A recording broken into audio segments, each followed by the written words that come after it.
Are you ready to scream? For the movie Rolling Stone magazine calls a delicious blend of fun and fright that's smashingly scary. It was funny, it was exciting. It's a scream, baby! The whole thing was fun. Never say, I'll be right back. I'll be right back! Sensational, terrific entertainment, says the LA Times. Scream is sexy. I was screaming at the top of my lungs and laughing hysterically all at the same time. Scream. This is great, you have to see it. Rated R, now playing. Hello, listeners past, present, and future. This is the Haddonfield Radio Trailer Park, where we take you moment by moment and frame by frame through the trailers that make us want to go to the movies. We are your hosts. I'm Christian White. And I'm Joe Francazio. And today we are doing one of those episodes, one of our even-numbered episodes, I've realized, where we take a vintage trailer and a contemporary or modern trailer, and we compare and contrast them for your entertainment. Mm-hmm. Correct? Yes. The odd number episodes, of course, we've been going through the Halloween franchise trailers. But for today, Joe, why don't you tell everyone what we're going to be covering? Sure. We're going to be covering the 1996 classic Scream, directed by Wes Craven. And then we're also going to look at the 2022 movie Scream, directed by Matt, I don't know if I'm going to say this right, Bettinelli-Olpin. It reminds me of the director from Halloween Dominique 5. Othen-Girard. And it was also, and so the new Scream was also directed by him and Tyler Gillette, otherwise known as Radio Silence. And yes, right. So right. I'm going right into a rant here. I know you're going to have something to say, but no, for jump once, right in. Start it with a rant. It's this thing with these newer movies just using the same title as like an earlier film in the franchise, Halloween 2018. It's essentially what Scream, and it's yes. that idea of sort of we're rebooting, but we're not redoing. It's called a requel, right? Yeah, and I think it's clever when there was like one or two movies doing it, but now it's just like. So you think Scream is the one that's one step over the line? I'm not saying it's the one step over the line. I'm just saying I feel like it's becoming too much of a thing, right? And this it only came out, a year and a half ago.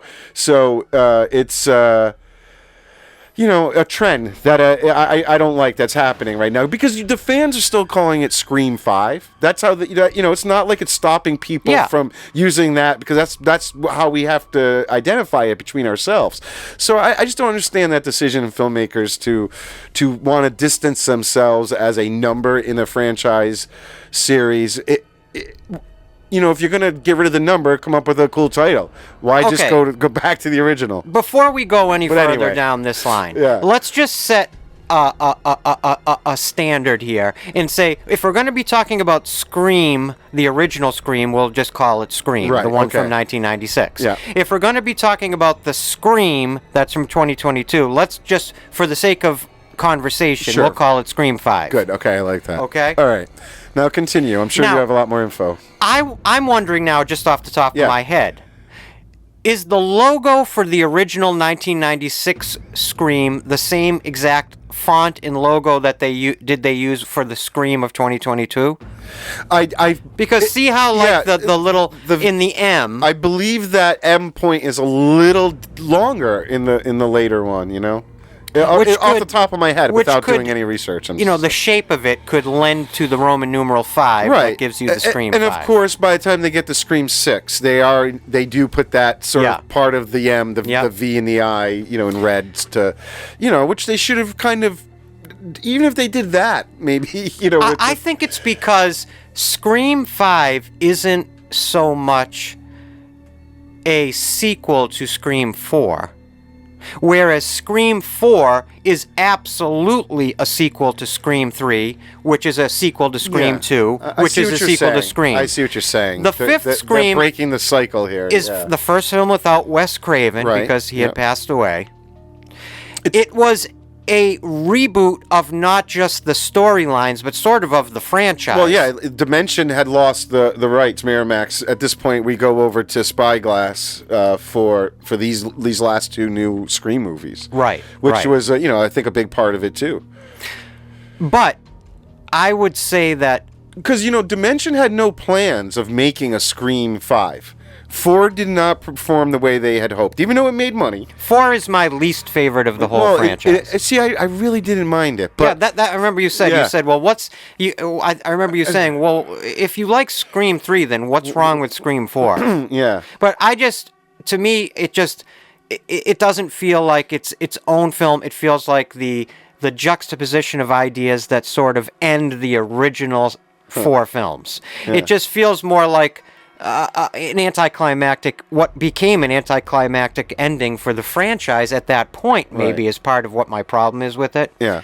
But whereas it's like Scream 5 or just Scream 2022, it's almost just relaunching the franchise around a brand new set of characters of the Carpenter sisters. Right. Now, let's get it out right up front. Yeah. Obviously, you're not a huge fan of Scream 5. Not at all. I don't think they do a single thing better or more interesting than the first movie, so why are they even doing it? Well, because I have a completely different perspective. I love Scream 5. I've like what you were saying about 4. For me, that's what applies to Scream 5. I just don't feel like I feel the loss of Wes. I feel like I'm not really I'm in somebody else recreating the Scream universe and doing it. It feels sort of like Force Awakens to me. Luckily, Halloween 2018 kind of did the same approach, but I feel like they nailed it. They did add something a little bit, to the story and the film than the original. So, yeah, I'm just not a fan of Scream 5 at all. No. Something that occurs to me is, I wonder why Kevin Williamson didn't return for Scream 5. Have you encountered anything about that? Well, yeah, I do. He was just done. I think it stemmed from 4 not doing well. Right. And once they sort of parted ways, Dimension, it was sort of over. I think it was the old case. Now there's a big time gap too. He gets involved in a lot of other stuff. He probably just, but I do think they. I feel like I was doing a lot of research last night. I feel like he was involved in some small capacity, or they were still riffing off of some small treatments of his or something, or story ideas that he had already come up with. I'm reading here, just out of curiosity, Scream 4 grossed $38 million in the United States, $59 million in other territories, so for a total gross of about $100 million. Yeah. Against a $40 million budget. So that's not a big success. No, because now, see... when they were making 4, they're kind of assuming maybe there will be a 5. You know what I mean? Like, if this performs well enough. And, I think also by Scream 4, Williamson and Craven's relationship was a little bit strained. There was a lot of talk of, like, the subsequent scripts after the first one, a lot of those pages weren't done till, like, the day of shooting. And that caused Craven a lot of stress. We're talking about Scream 4. Scream 2, 3, and 4. Okay, yes. You know what I mean? Right. So over time, it strained the relationship with Craven and Williamson to the point where when they were thinking there might be a Scream 5 with Craven, he said he would only do it if he had like a completely finished script in his hands before they started shooting. He did not want that stress again of having to wait for like Williamson to finish because they were kind of shooting as he was writing. Well, Kevin Williamson really was like a rock star at this point. He was getting involved in a lot of stuff, so he was probably getting spread thin here. Like I said, and I think actually, the last episode of Trailer Park, we covered Halloween H2O, which of course has a Kevin Williamson connection.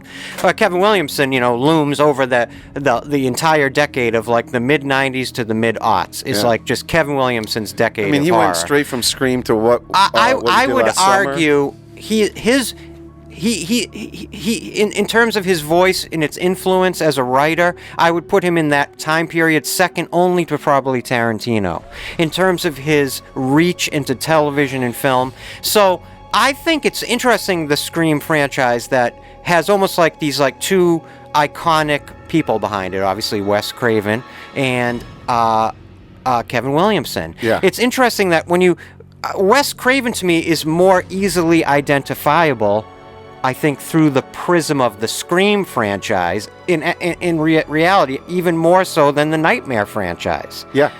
Which he kind of came in and came out and jumped in and jumped out. Yeah. Of course, he unequivocally launched the Nightmare on Elm Street franchise. Look at how he stuck with the Scream franchise for 4 films. Right. And it wasn't his. You know, it's interesting that that's the thing, A yeah. lot of Wes's career, you know, he does a lot of the writing or, you know, a lot more input. In this one, you know, he was strictly brought in to direct. And it was hard. Like, he turned it down for a while. Yeah, that's right. And the studio at first didn't even think he would be a great fit because of the satire element. They didn't know if he would get that end of things. Like, yes, of course he can do horror, but could he do the satire? So they were like, eh. And, you know, he had to be convinced, basically. And it came down to, I even made a note because basically it was like his agent kept pushing Craven, like, I think you should do this, I think you should do it. And he went back to Dimension and Miramax and said, make me an offer I can't refuse, you know. And they did, and, you know, who knows, I don't know the specifics of that offer, but it was enough to bring him on board, and he did it. I think it's just, I've said this before on Haddonfield Radio, but I think it's always amazing, Wes Craven. Think about it, that he's had 2 major franchises that he's created, and that he's shepherded to one degree or another. But, you know, but him getting involved in this actually stems from his sort of failures at that point in his career, because he had just tried to do a comedy horror, Vampire in Brooklyn or something. Oh, the Eddie like Murphy movie. Was it? Yeah. Vampire in Brooklyn. Right, yeah. And that didn't do well. It bombed. And then there was a... Wes Craven has absolutely had some unbelievable bombs. Remember the werewolf movie with Christina Ricci? It was called Cursed. That was a huge bomb. Although I would say it's sort of a campy, underrated movie. There was another one that he did. Let me just look it up. So, and also right before he does Scream, he was trying to do another movie, The Haunting of Hill House. And it didn't work out for him then. Based from the Shirley Jackson novel. Right, and it didn't work out then, and he was kind of disappointed by that. His horror comedy wasn't working, so, you know, it was sort of like through that stuff not working out, his agent pushing him, he ends up doing Scream. But having his name attached to it also gave the producers of Scream the ability to, you know, get other investors, to get other people to do things that maybe they wouldn't before they knew Wes Craven was involved. Right. They were kind of throwing his name all over the place to get what they wanted, you know.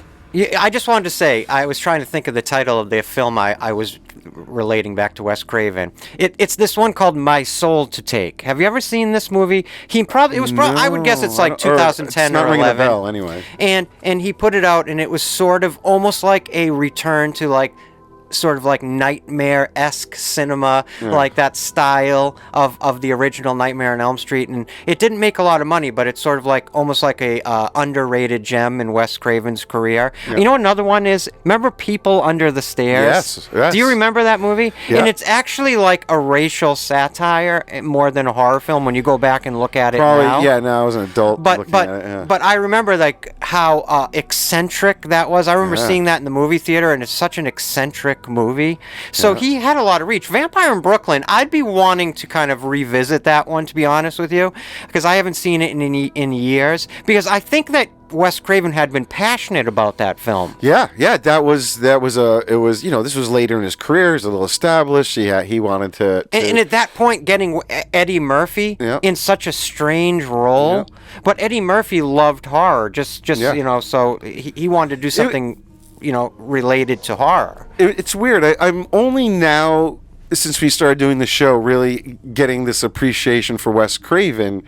I think, his movie. I always had seen his movies when I was younger, but for whatever reason, I never needed to seek out more about the filmmaker or the filmmaking. Where like Halloween being my favorite, something about that film made me, as at least as definitely a person who loves film, even as a kid, it made me want to seek out who made it and more about the filmmaking.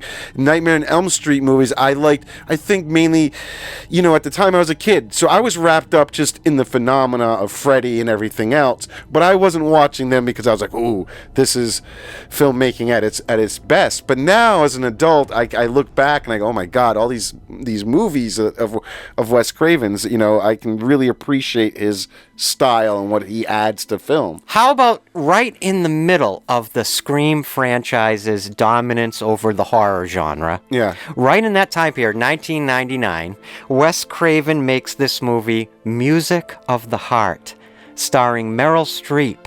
Yeah.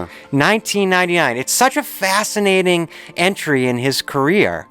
And it really speaks volumes to me as to Wes Craven's ambitions going into the 21st century. I don't think, I think him being a master of horror, as they say, wasn't, what he was trying to do ever.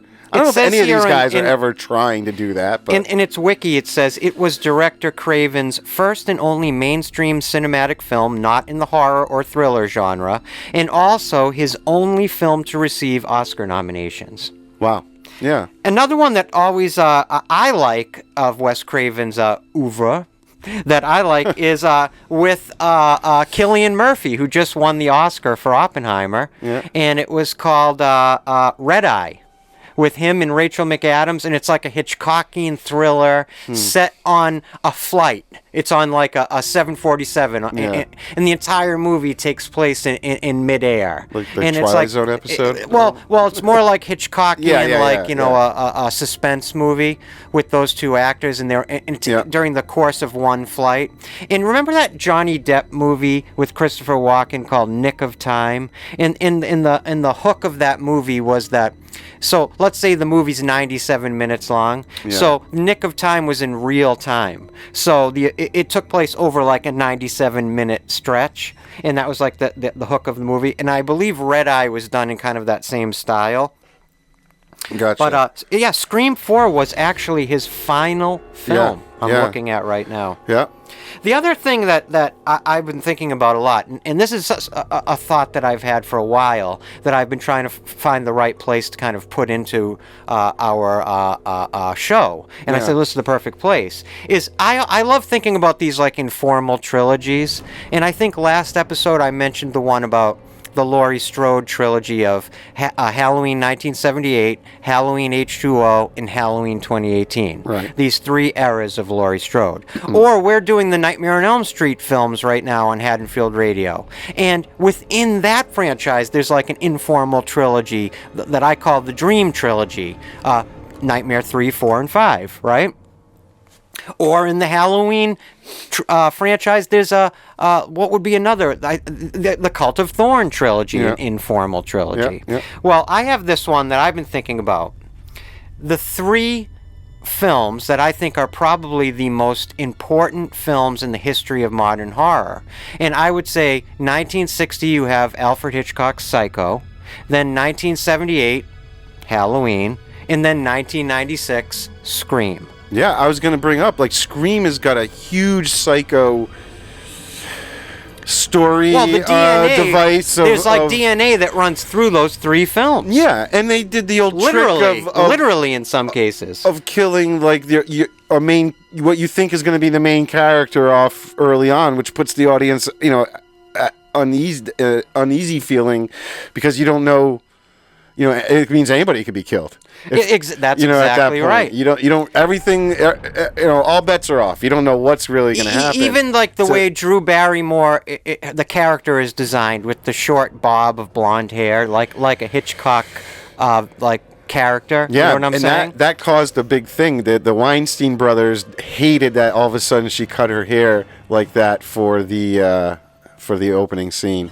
Oh, wow. No kidding. You know, the Drew Barrymore thing you got to bring up with Scream because... Oh, there's so much. So much about this movie hinges on Drew Barrymore. Her doing this... Not only her as a performer, yeah, but what the audience knows of Drew Barrymore at that point in history. Right. And how she had been portrayed in media from her childhood on, and what Drew Barrymore's name meant in 1996 to selling a movie. She was a big star at that point. That's exactly right. And you know, we're looking at a provocative star. And they even, you know, feature her right on the poster. The whole thing is to mislead the audience. You know, like I was just saying, but getting her involved in the project was huge in getting other actors and getting funding, everything, because she was that big of a name at the time, you know. And what a way to pull the rug out from under the audience. I mean, you're watching that whole opening, and you're saying, you know, you're thinking you're looking at the star of the movie. Yeah, you know? Right. But nope. if you think about those three movies I mentioned, sort of like a family tree, yeah, where Psycho is like the grandmother, you know, Halloween's the mother, yeah, and Scream's the daughter. Yeah. You see what I'm saying? Yep. And the other thing that's interesting I noticed when I was thinking about this is each one of those films was released exactly 18 years after the last. Interesting. 1960, 1978, in 1996. And those three films basically set up what I would call like the monomythic architecture of the entire slasher genre. And that's why it's like, it occurred to me like, wow, these three films in many ways, in my opinion, are like the three most important films of the entire modern horror genre. And of course... And so it just shows the importance of Scream. Well, I would say, and of course it would culminate with Scream because it hinges on the ideas of these other slasher movies. Yeah, you know what I mean? Absolutely. It's these characters in this world are aware of the rules of a slasher movie, but then it actually starts happening in real life. You what know? it is doing is it's assuming its audience is also aware of these metatextual rules. Well, very rarely do the characters, quote unquote, have the rules of the slasher movie in their head. So to the audience now, if the character knows these things, they're unsure if they will always make that same stereotypical choice because these characters sort of have information that they shouldn't. Right, you know what I mean? Right. And so it's that whole play on things. And yeah, and Halloween was a huge part of this movie with Kevin Williamson writing. It's even directly referenced all the time. in one of this movie's, in Scream's most famous scenes. And so when he was actually writing the script out for this, he just listened to the Halloween soundtrack the whole time. Yeah, you know, that makes a lot of sense. I mean, he really sunk himself into that Halloween vibe. And, I mean, you can get into, yes, there's the obvious references that they talk about within the movie. You also have Loomis, Billy Loomis. Yes, right? The character and then if name. You even want to go... And that name travels from Psycho through Halloween into Scream. Into Scream 5. If you think about his daughter, even though she's not using the Loomis last name, her name is Sam.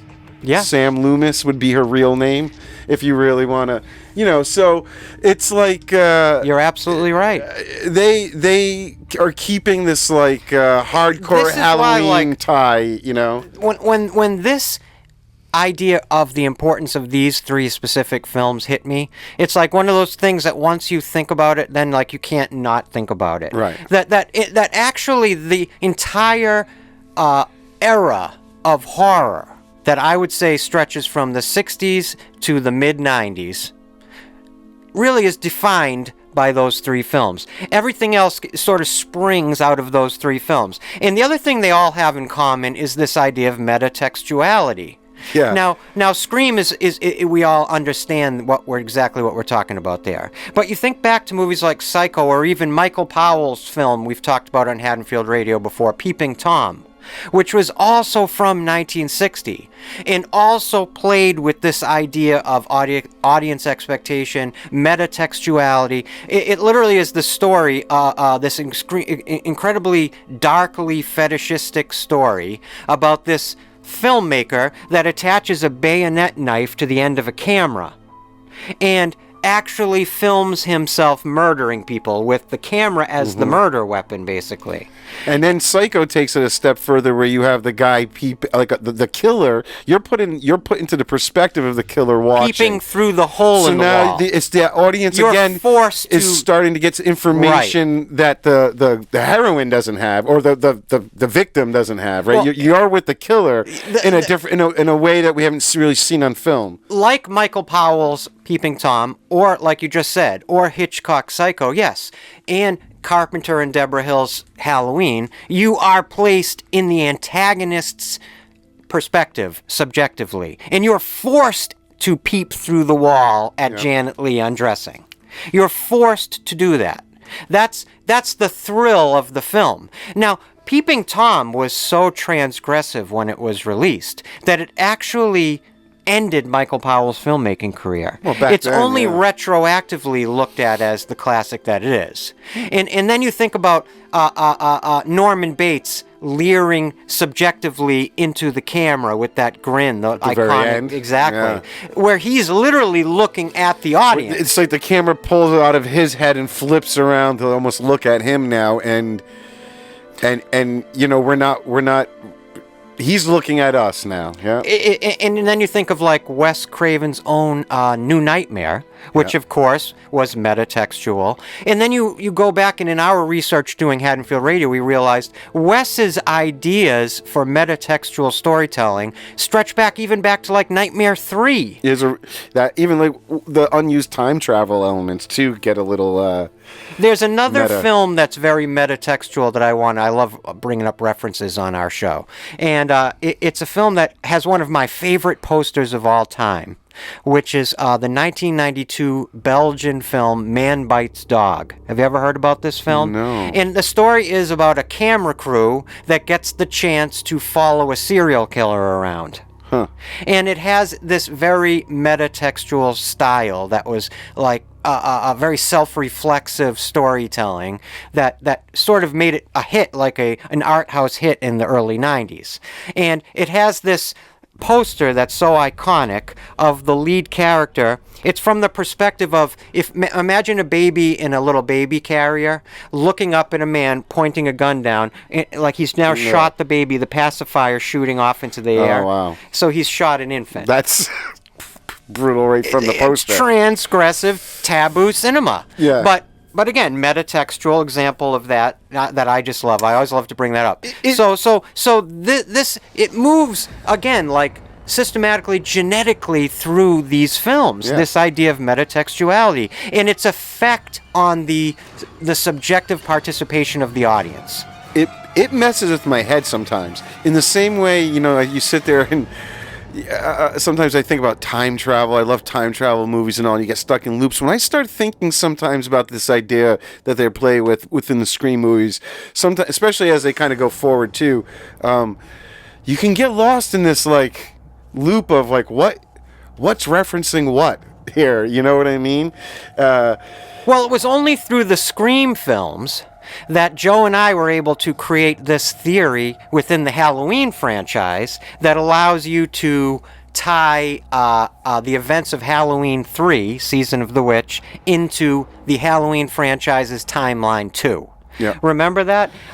Joe and I both came up with like tandem theories that when you tie them together, you can create a reality in which the events of Halloween 3 could work within when we timeline saw too. Scream on the TV, Because right? Yeah. Scream 2 is on the TV within the world of Halloween H2O. Yeah. Which means they know the Scream movies, which means they would have to know that Halloween is a movie. Yes. So if Halloween was a movie within that, you know what I'm saying? Yeah. Remember? If you want to hear the theories Joe and I came up with, I know it's episodes 6 and 7 of Haddonfield Radio where we go over those tandem theories and build that idea out. If you're curious. Yeah. But anyway, Scream, it's impossible to overstate its importance. How about the fact that it was originally called Scary Movie? All the way. It was a last-second change. Even the gifts that they gave the crew at the end of production still said Scary Movie. And do you know who it was that? It was the Weinstein brothers. I believe they. At the end of the day, they thought it sounded like a comedy more than a horror. And in a funny flip, when the film was done, Craven was having a real tough time with the Motion Picture Association with getting an R rating. It was NC-17 at first, and he kept going back and forth and making certain cuts. At one point, Wes lied to them because they were saying they didn't want to see when Drew Barrymore gets stabbed just straight on like that, and Wes literally told them, "Oh, I don't have any other shot. That's the only way we shot it. We don't have any other angles. We don't have any other takes. I don't have anything to replace that with." So he was trying hard. Finally, the Weinsteins, the story is that they had to come in, talk to the board, and the way they got them to understand was he said, No, guys, this isn't a horror movie. It's a comedy. Yeah, right. And then they were like, yes. Oh. Yep. And they just didn't. I mean, they still made him cut like when Drew Barrymore's boyfriend's on the patio and you see his guts. Originally you saw the guts falling out, and they said no movement on the guts, stuff like that. So he had to make a lot of cuts, and it reminds me of the same battle he had with A Nightmare on Elm Street. Yeah, this poor guy is and there was a quote where he says you guys are saying I'm a master at this, but you won't let me do it. That's what I was just going to say. You won't let me do it. Why does anybody outside of the creative side of filmmaking, like the financiers or the people that are in charge of the physical production, why don't just get out of the way of the? If you're going to pay $1 million+ to hire a certain storyteller, well, let the storyteller tell the story. Yeah. Am I right? I think they try. It's the associations, the Motion Picture Association. Yeah, right. The idea of who are we going to offend? What kids are going to, go? How about Roger Jackson? Oh yes, of course. You can't. The voice. You can't talk about the Scream films, whether it's Scream or Scream 5 or anything in between, or Scream 6 or whatever Scream 7 ends up being. You can't talk about that without talking about voiceover artist Roger L. Jackson. Brilliant casting.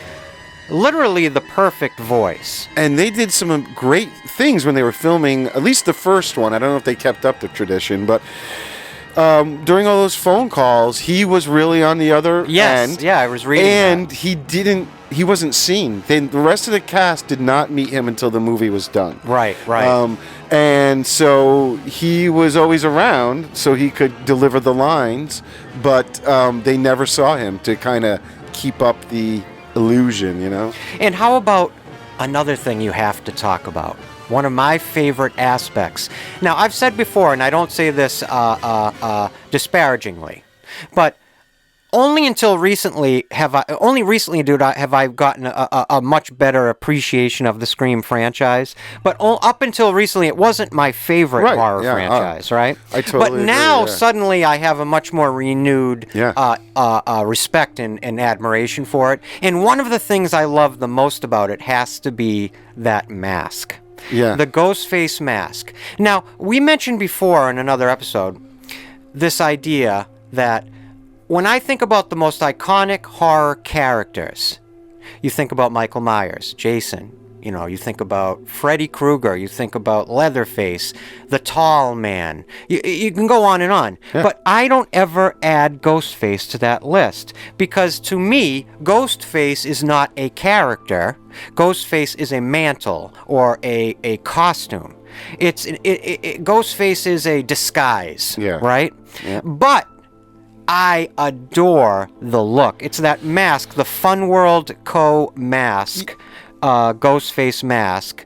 And do you know the actual story? Yeah. There was a mask. It was called the peanut-eyed ghost mask, and it was a off-the-shelf type of thing. And it actually had a white shroud originally, and I believe they even did try testing the costume with a white thing. I've seen actual either concept art or storyboard art of the white shroud. They were going to try the white thing, and I think I did read stories. I kind of read some different conflicting stories of basically them trying different masks, and then at the end of the day, there was like the Weinsteins came in and kind of hated what they saw, and they made them do like a whole day of shooting the same scene with like 7 different masks so they could pick.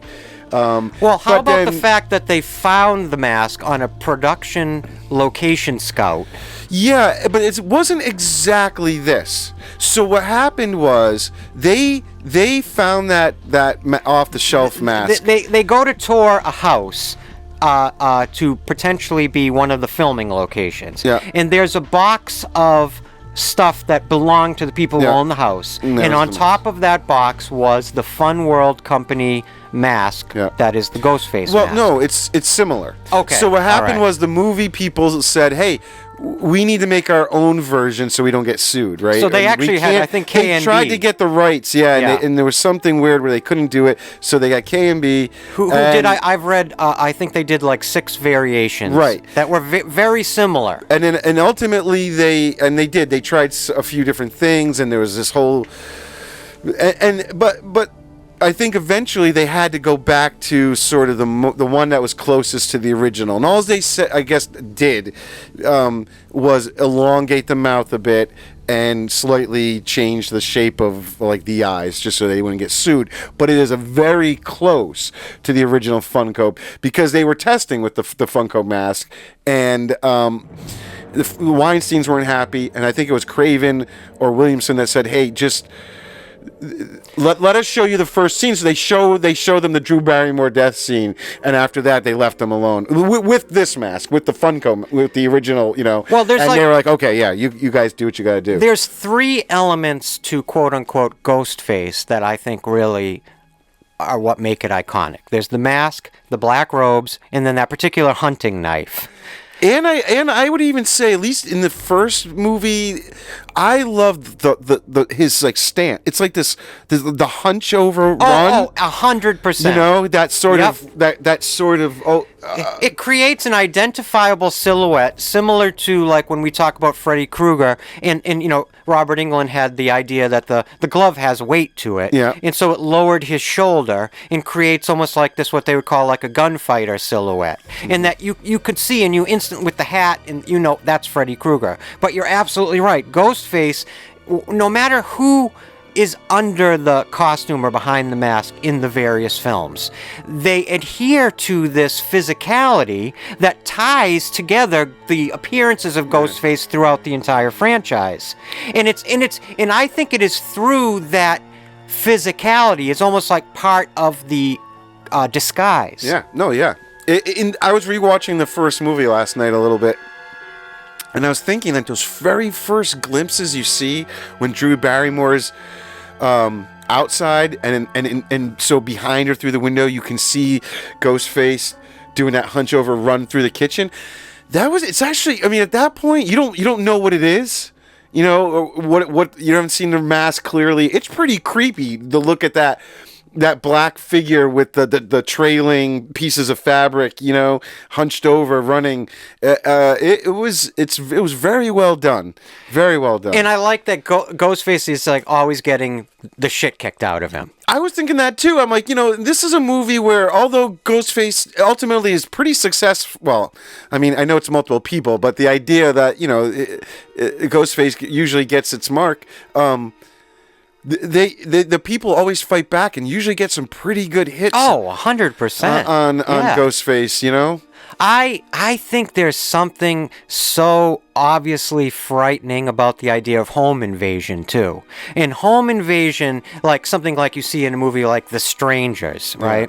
Home invasion is such an instantly recognizable anxiety. Sure. And that's a part of the DNA of the Scream films as well, especially Scream from 1996. Fun fact, after the first Scream movie came out, the sales for caller ID, remember back in the day with the house phones? Right. You'd have a little screen that could tell you the phone number before you picked it up. They went like they went tripled. You know, they went through the roof because everyone was so freaked out about these calls. It just made me remember Star 69. Do you remember Star 69? Well, did you have that in Rhode Island? Yeah, it was like everywhere. Was that everywhere? No, wait, what did Star 69 do? Was that the callback? So you hit Star 69 on the old rotary phones, and I think it would call back whoever just the called last you. call, yeah. And it defied people because around the time of the Jerky Boys, crank calling became so intense. Well, you got to bring up Amateur crank calling. Well, how phones are really a staple in horror movies, you know, and Scream uses them obviously to a high degree, and then it is interesting to see that in Scream 5 how switches to they start using like the way you can get into somebody's like home security. Yeah, everything becomes electronic. I can see you through the television. Yeah. It's like Ghostface sort of. I notice in Scream 5 and Scream 6, Ghostface almost starts to take on this technological, almost like hacker aspect. You know, it was funny, like when you watch the original Scream, that idea of the voice box changing the kid's voice. Yeah. It's that back then seemed so unattainable for kids that age, high school kids, and technology absolutely. like that. But now the idea of that, it's just like you don't even blink an eye that someone could just change their voice on the fly to be exactly like Ghostface, you know? It's interesting. Around the time 1996 when the original Scream came out, let's say around December 1996, here's some of the films that were out at the time. This was a huge year for movies. We had Jerry Maguire, Evita, One Fine Day, The People vs. Larry Flint, Mother, Beavis and Butthead Do America. And there's a funny story. So when Scream came out, it didn't make money the first couple of weeks. It was a word of mouth hit. It took a little time, and then it made a ton. So in that like first week or so, Wes Craven and I forget somebody else, they go to the movie theaters. There's like 7 people watching Scream. And then the Beavis and Butthead movie gets out, and it's like a packed theater. I remember. Beavis and Butthead Do America opened to like 30 million its first weekend. Wes. It crushed It them. opened literally to like $30 million at the height of Mike Judge's success. Thank God it did pick up, because it wasn't looking good at first. In fact, it was kind of declared by like a lot of reviews and trade papers as kind of like dead on arrival. It was making money, Well, but it was like the number 4 film when it first came, like the first week or so. That sounds pretty good, but you know. Well, for a mid-90s horror film, you have to remember something. By 1996, we were well past the expiration date of the slasher film genre. That's the whole thing. Williamson knew that. It's so important to note that contextually to that time period. He knew he had to do something different because people were kind of done with the old, traditional old way of doing it. The Beavis and Butthead movie had captured the pop cultural zeitgeist through MTV. Yeah. And the funny thing is, it was MTV that really built like Freddy Krueger, for example. Yeah. But Scream didn't puncture the pop cultural zeitgeist right away, like you were saying, because of that Beavis and Butthead tidal wave in 1996. But it's interesting. Ultimately, on a $15 million budget, the original Scream made $173 million. So I mean, it did end up climbing up in the box office. It just took time, word of mouth, because there was so much competition. I mean, $200 million, give or take, for a horror film in the mid '90s. That's like a phenomenon. I was trying to think, because I had talked about in one of our early episodes about, I don't know, I kind of missed the Scream thing, and I kept trying to figure out why I would have, I know I saw it at some point, but 96 was like the end of college for me. Life was like crazy. I was graduating. There's also when I was working out in LA on Space Jam. Yeah, let's stop for one quick second. I'm just going to throw that out there. I've waited for this. I believe that was 96 as well. I think that was another. I've waited for this reference. Okay. I have waited for patiently oh my God. Since October of 2022. Oh my God. And for our listeners in the past, present, and future, we are right now in 2024. So I waited almost 2 years for this reference to hit the airwaves here on Haddonfield Radio. Yeah. Joe in the was it 96? Yeah, that's what I put the connection together last night. What? That's why I didn't see it. Joe worked on the movie, the iconic film, and I'm going to say it because it's true. Nowadays, yes. The iconic cult classic Space Jam. I did. Joe, you're in the credits. No, I wasn't. And Are you sure? It kills me to this day because I joined the movie about halfway through, and but in what capacity? So I started out as an intern. I was going to Emerson College when we had a program out in LA. So I went out there for that. We all had to get an internship at a film studio, and luckily I got over to Warner Brothers and. So I started out as an internship for classes, and then they actually hired me. And paid me, and I got like a job where I was a storyboard like manager basically. Every day I'd come in and see what shots were completed or what needed to be done, and they had this whole color coded thing with their storyboards, and I kind of kept that updated for all the artists. But the cool thing was, because it was also an internship, they made sure to loop me through all the different departments, and I got a little taste of like everything that they were doing in there. And there was a few seconds in the movie where Bugs Bunny is popping out through the floorboards of the basketball arena at the end, and I got to animate a few seconds of that when I was sitting in that department. But like I said, unfortunately, I came in. The movie was well into production, and they said credits were one of the first things that got done. And I was I was like the intern. They weren't gonna. If I was somebody like bigger, I'm sure they would have. So found I guess a way we to all have to take your word. No, for it. I can show you. I have pictures from. Like I have receipts. I have. No, he did. He worked on Space Jam. It was crazy. I got to go to the premiere, the rap parties. I have the invitations. Now and you all sorts know. of things, Now you all listening know somebody that worked on Space Jam. It was nutty. But didn't you ride in a golf cart with either Michael Jordan or Bill Murray? A limo. I went with Michael Jordan. It's funny. I thought it was a golf cart. No, it's a limo. It was a limo. That's what Joe calls a limo. That's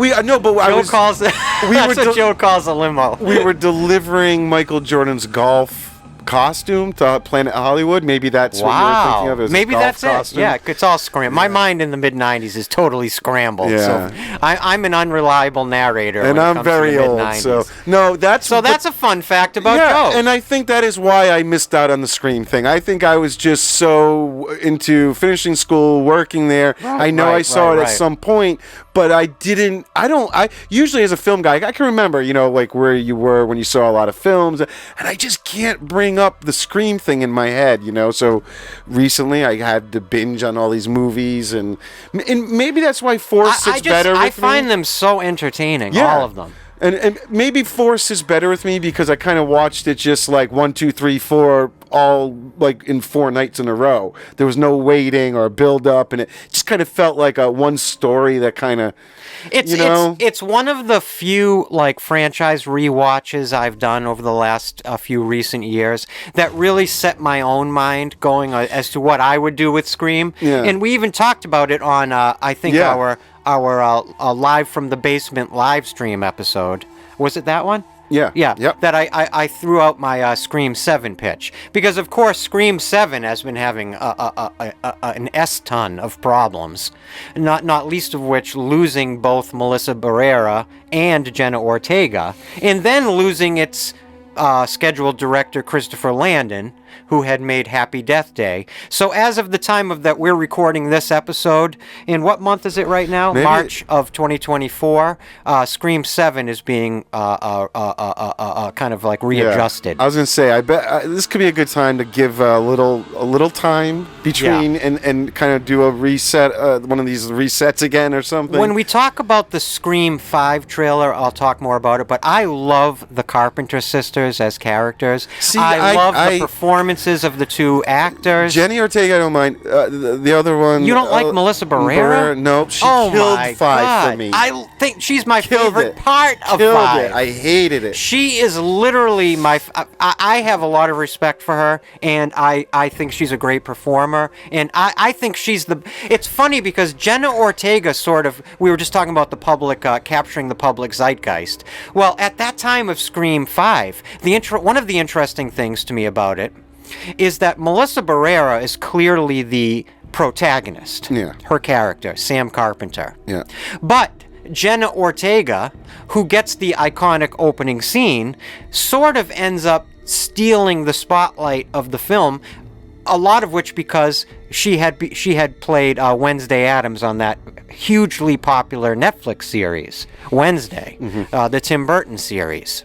And so her kind of Q rating was through the roof. So she sort of stole Scream out from under Melissa Barrera. But as characters, I love those two characters. I'm going to go as far as to say they are my two favorite characters of the entire franchise. Wow. I cannot. And you just no, I can't have not stand seen it. 6 yet. You didn't watch 6 yet? That's no. I just saw 5. I've been catching up on these now, and then you guys have haven't to got the 6. forgive him. I only let him out of the cage when we record one of these. No, I've been watching a lot lately. We just saw Dune Part 2 in IMAX. Yeah, we went and saw if you Dune really wanna Part get 2 into in it. IMAX. That was really good. Let's give 2 minutes of that. Your thoughts? Oh, I'm still thinking about it in a good way. Like it's long, but it didn't feel long. Everything, the world building and the story was so well executed that, I found myself lovingly lost in it all. I would say my thoughts, while I loved a lot of it and had some issues with it, I would say it is the heir apparent to The Lord of the Rings when it comes to giant, big budget, serialized genre storytelling. Yeah. I think you have like Star Wars, then you have Lord of the Rings, and I think Dune has started to carve out its niche as that next big, giant, multi-tiered genre franchise. Yep. And I think Denis Villeneuve's done a beautiful job, and John Spates, one of the screenwriters, a screenwriter I really, really love, going back to his work on Prometheus. I think he's a really, really fascinating sci-fi thinker as a writer as well. So I liked seeing his work on these Dune films. But anyway, go see it. So we should. No, really quick though. Oh, okay, go ahead. Before we jump into the first Scream trailer, I did want to say something. I mentioned a little bit of this in the last Trailer Park episode. Another odd thing about Scream, I'm a little fun fact about me. Aside from horror, I'm also really passionate about like what people would essentially call true crime. I really love to dwell in the world of true crime, the morbid world of, lurid world of true crime. And an interesting thing about the Scream film, the first one, is that not only was it inspired by a real life serial killer by the name of Danny Rolling, who was this Florida serial murderer that inspired Kevin Williamson to have this paranoid event where he thought a door was unlocked that he didn't leave unlocked when he was home alone one night. He was house sitting, so he was in a house he didn't know. And that's important that he was house sitting. Yeah, and he was watching a documentary called Turning Point documentary about that killer. And then he notices the window open, and he got so freaked out, he called a buddy over, and they basically start a conversation that leads to his ideas of Scream, And the idea that scary movie. Or a scary movie at the time, It becomes fleshed into a one-act play that he wrote that is essentially the opening scene of Scream. Yeah, the unknown caller calling a girl, right? What's so strange to me is then the movie comes out, Scream, that essentially all I'm trying to say is the inspiration that started the idea for Scream started with the serial killer, right? Yeah. That then Scream actually inspires 2 real-life teenagers, okay? In 2006, Tori Adamczyk and Brian Draper, to mimic the actions of Billy Loomis and Stu Macher, and they in masks stalk this teenage girl named Cassie Jo Stoddart, who's house sitting. Yeah. They stalk her in a murderer. Yeah. Okay? So what I'm trying to say that's so fascinating to me, as just a tangent here, is that a horrifying true crime inspires Scream, which then goes on to inspire a horrifying true crime. He also, he says he developed a lot of the script around a single line of dialogue, which is, movies don't create psychos. Movies make psychos more creative. Oh, Jesus. And this was a response to, contemporary concerns about, how violent, the movies were lately and the influence they may have on the audience, right? That actually made me stop me in my tracks. I had to think about that for a second. That's. And he says that's what sort of like was his, that was his thesis statement more or less for the script, You really have to give it to Kevin Williamson that he did create one of, I would say, the opening scene of Scream, the Drew Barrymore opening. I think you could make an argument, a cohesive argument, that it's the most iconic scene in horror history. Yeah. I wouldn't claim it personally, but I think you could make a very logical argument. All I'm trying to say is he definitely has one of the top 5 most iconic scenes in the entire genre's history.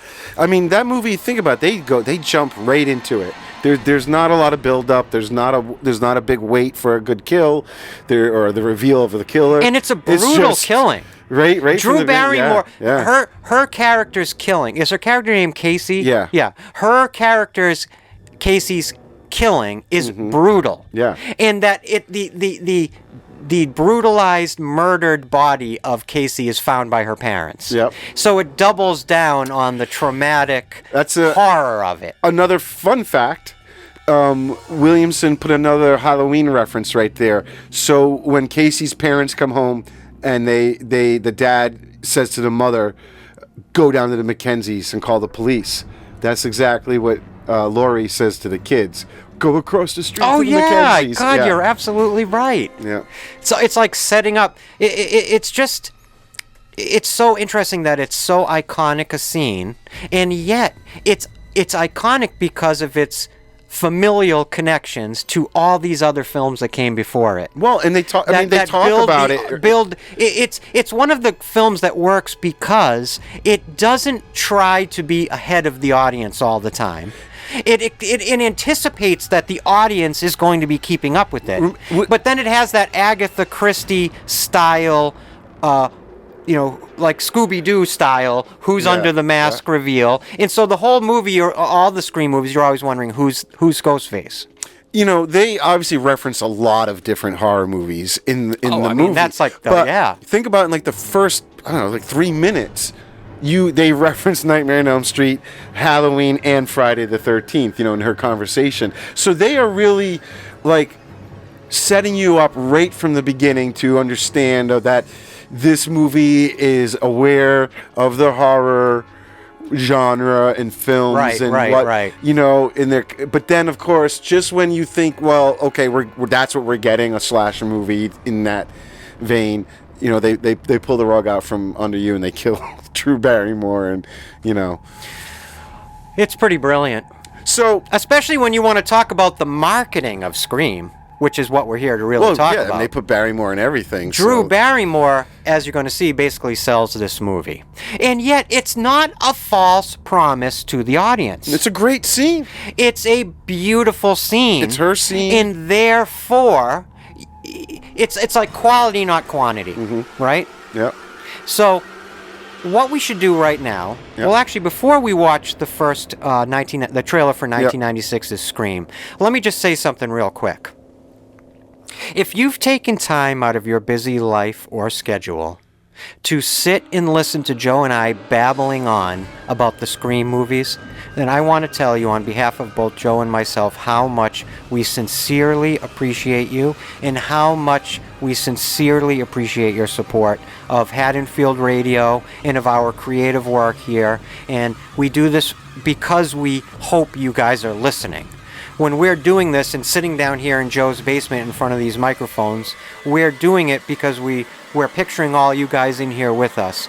And the only reason we do this at all is because we love movies, we love talking about movies, and we love reaching out to other people who love movies. We're not experts, we're not trying to be, we're just fans sharing our perspective and our creativity. And on behalf of that, and on behalf of Joe and myself, I just want to say how much we sincerely appreciate you guys for joining us here and for hanging out with us today and listening to us. If you like what we're talking about and you are enjoying our content and you haven't done it already, the one thing we could ask you is if you would please just hit that subscribe button if you haven't done so already. And if you have, we love you and we appreciate you. And if you have something you want to add, a piece of information about the Scream films, something we got wrong, something we missed, something you want to bring to the conversation, please let us know in the comments. Am I right? Yeah, I mean, this is almost our Scream episode, almost like for our main series, even though we're going to talk about the trailers here. Well, just remember, we did a Trailer Park episode on Nightmare on Elm Street's trailers before we did. So someday we might get to it. You may see us talk about the Scream films in full eventually. But it was hard not to just suddenly keep diving more into. I could have gone forever. I was learning so much. I could talk for another hour just on a Scream primer level. Yeah. But we want to say, one of the things that we find the most fun about doing this channel is reading the comments. So let us know two things. Where are you when you're listening to this? We love learning that about you. I love knowing where people live, yeah. And what do you think about the Scream films? Which one is your favorite? Which storyline do you like? Which character do you like? Are you excited by the fact that Joe worked on Space Jam? Come on. Because I've waited almost 2 years for a reason to reference the fact that Joe worked on Space Jam. And you know what? Today my dream came true. And really quick, I'm going to say, because you brought it up earlier, with the company I was working for, I was with the effects company called CineSite, which is owned by Warner Brothers. We also, at the time, were working on Jerry Maguire. Because they had added some digital effects in the... Because Joe worked for an effects house. Yeah, and they were working on that at the same time. The Howard Stern movie Private Parts and Smilla's Sense of Snow. I don't know if you remember that. Of course, that's one of my favorite novels. So, but anyway... Hold on. Smilla's Sense of Snow starred Julia Ormond. Yes. And it was like a Scandinavian noir film based on a novel. It's set somewhere in Scandinavia. It could have even been Sweden. Yeah.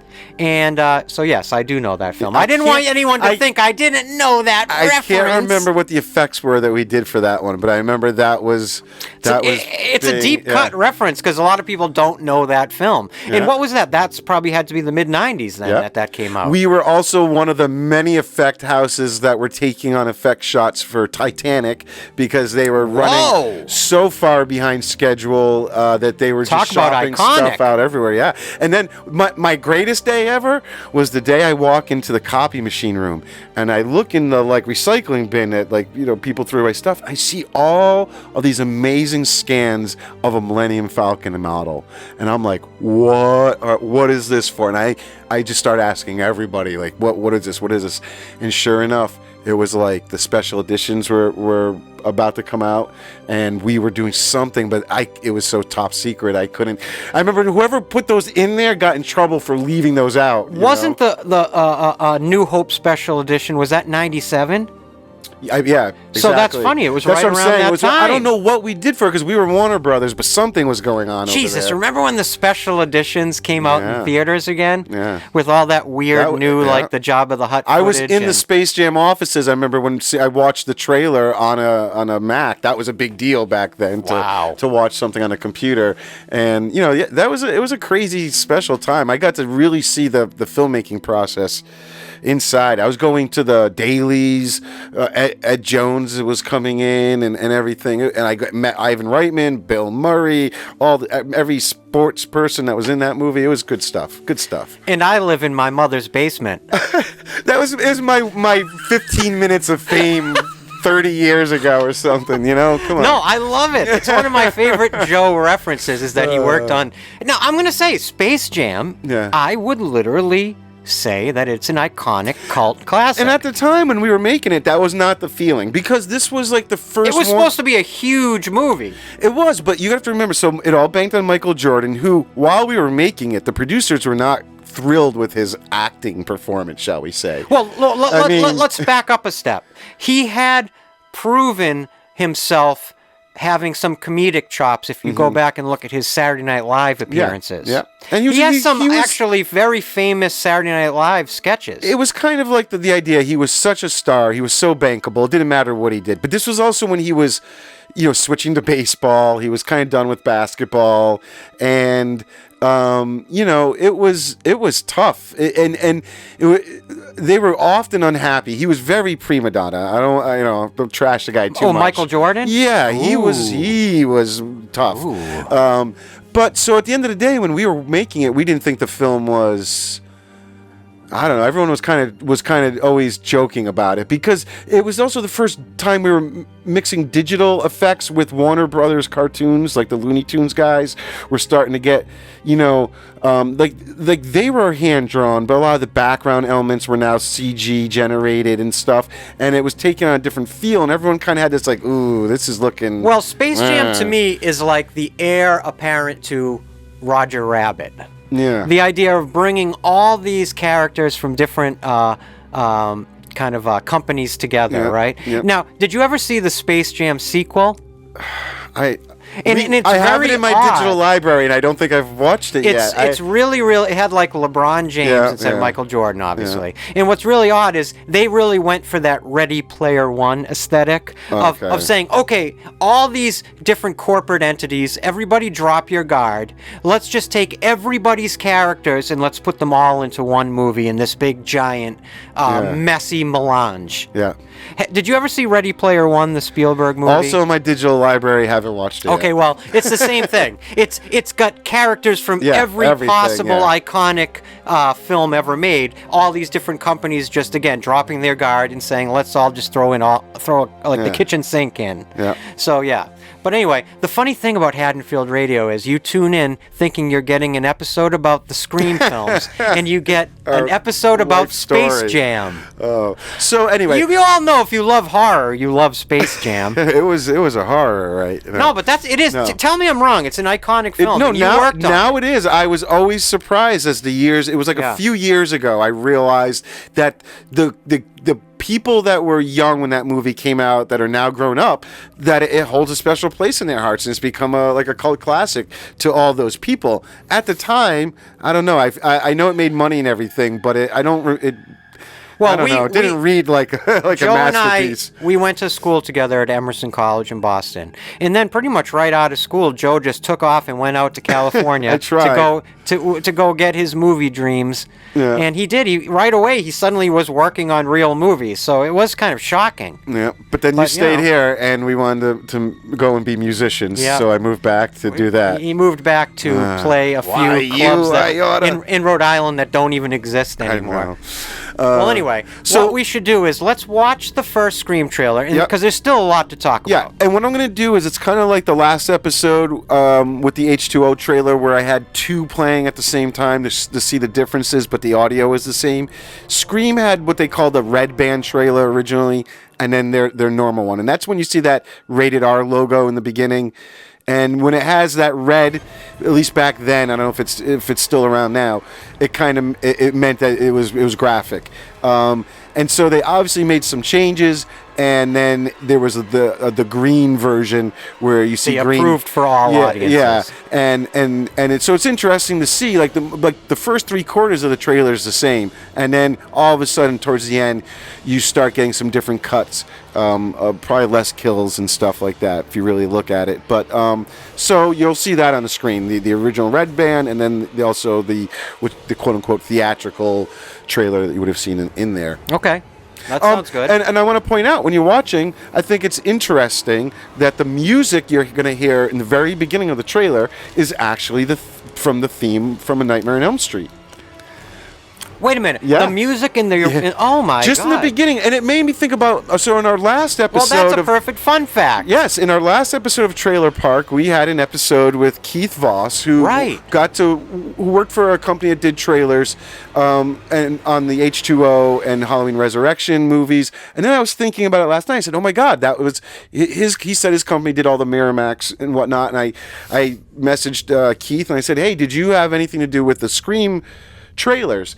And he said it was a little before his time. He got to do some work on Scream 3, but pretty much whenever something Scream was going on in that trailer production company, I think it was called Giacomo, they said there was a lot of secrecy. He said it was like it was very hard to know what was going on. There was a story about how Skeet Ulrich originally spoiled the fact that he was the killer in like a radio interview. He had to call his agent and try to get it taken down. The publicists and agents had to like really get them to off, basically. Cease and desist. I'm sure was probably sent out. I'm sure he got it. I'm sure Skeet Ulrich. What a name, Skeet Ulrich. Yeah. And another fun fact. Do you know he really got stabbed in that last scene? What? So when Ghostface has, I think it's an umbrella, he's actually goes at him with. The stunt person missed. There was a protective thing under his clothes to protect his chest, but there was like a small gap on the side. Of course, that's right where. Of course. but it also was right where he had earlier in his life had open heart surgery, and it was like in that same scar that he got hit. And how about Neve Campbell? Mm-hmm. What do you think of Neve Campbell? In this movie, she's great. I like that she has the girl next door thing. She's got the she's very intelligent. Yeah. She's very resourceful. All of it. She's got a lot of the DNA of Laurie Strode. She doesn't have to make a huge change in personality because they set you up with her mother already having been killed. She's already kind of got that chip on her shoulder. Right. And I used to have a really big crush on Neve Campbell, but it was because of Party of Five. Oh, right, yeah. And do you remember Party of Five? Yeah, of course. Yeah. That was Scott a really... Wolf and, And what's his name from Lost? Oh, what the hell was his name? Oh, God, yeah, I know what you're talking about. You know what I'm talking about. Another fun fact with Scream is that obviously a lot of people know Wes Craven has a cameo where he plays the janitor, quote-unquote, Freddy. His name is Fred Krueger, isn't he? Freddy the janitor, they call him, right? And he's wearing the sweater and the hat. Matthew Fox. Matthew Fox was from Party 5 and Lost. But I had to look it up. Fun fact that the clothes that Wes Craven's wearing is the actual Freddy costume from the first movie. Wait, whoa. Yeah. The outfit that he's wearing in Scream? Yeah, because, if you go and listen to interviews with Wes, you'll know that he was a huge hoarder, and he kept everything he could from his movies, all the costumes, all that stuff. And so he still had the clothes from the first movie, and he's wearing, I don't think the hat is from it. Yeah, it doesn't really look right. But the sweater and the pants are Robert Englund's from the first movie. If you look, it's got the right sleeves, where only in the first movie the sleeves are all red, they don't have stripes, and it matches, and they're torn around the cuffs and everything. So there's another little fun fact for you. I love Wes Craven. All right, let's get to watching the first Scream trailer. Yeah, and then we'll come back. We'll talk a little bit more about Scream from 1996, and then we will talk about the trailer for Scream 5. Anything else you want to say before we jump right into the trailer? No, let's do it. All right. Hello? Hello? Who is this? You tell me your name, I'll tell you mine. I don't think so. What's that noise? Popcorn. You making popcorn? Well, I'm getting ready to watch a video. Really? What? Oh, just some scary movie. You like scary movies? Uh-huh. You never told me your name. Why do you want to know my name? I want to know who I'm looking at. Someone is playing a deadly game. It all began with a scream over 911. Someone who's seen one too many scary movies. Now, he's taken his love of fear Hello? Hello, Sydney. one step too far. Do you like scary movies? What's the point? They're all the same. Some stupid killer stalking some big-breasted girl who can't act, who's always running up the stairs when she should be going out the front door. It's insulting. There are certain rules that one must abide by in order to successfully survive a scary movie. Number 1, you can never have sex. It's me. Never, ever, ever, under any circumstances say, I'll be right back. Because you won't be back. Get another beer, you want one? Yeah, sure. I'll be right back! He didn't make the rules. The police are always off track, but they watch prom night, they'd save time. He just kills by them. Don't answer the phone. Don't open the door. Don't try to hide.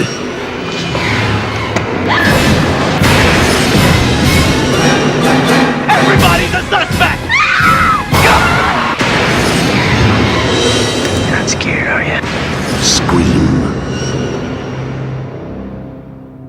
Okay, so did you hear the Nightmare on Elm Street music in the beginning? Now there, that you right? pointed out. And it reminds me, so like I was saying in our last Trailer Park episode, we interviewed Keith Voss, and he was telling us in the Halloween H2O trailer how, you know, he went and picked out music from Halloween 3 and kind of put it over there and stuff. And it just, and you can see also in this, like, the production values, it looks a lot like the H2O trailer. Has the same type of voiceover. It's cut by the same house, and you can just see, you guys, you know, now that I've talked to Keith or we had that interview, I can sort of see their approach and the way the music was added, and how you know, where he told us how his job was picking up the music and stuff. It's sort of like a perfect trailer. Yeah. It's sort of a perfect trailer, I think. We were both noticing they use a very strange font for Scream, the word Scream. Obviously, it's early in the production, it's like and they a hadn't come up typeface with font.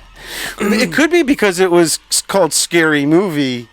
Yeah, they up just until didn't, the last minute. They didn't have a branding for it yet. I'd be curious to know when that branding version of the word Scream happened. It was very, like I said, it was, I mean, they had wrapped production. The crew gifts still said Scary Movie on it. Right. That's interesting. Yeah. You know, one of my favorite contemporary, well, actually, one of my favorite all-time novelists and horror writers is Stephen Graham Jones, who wrote this great book. If you guys ever want to read like just an imperfect horror novel, look for this book called My Heart is a Chainsaw. Well, he once said that Scream is I think he said it's the perfect horror film. And I would say that's like the perfect horror trailer.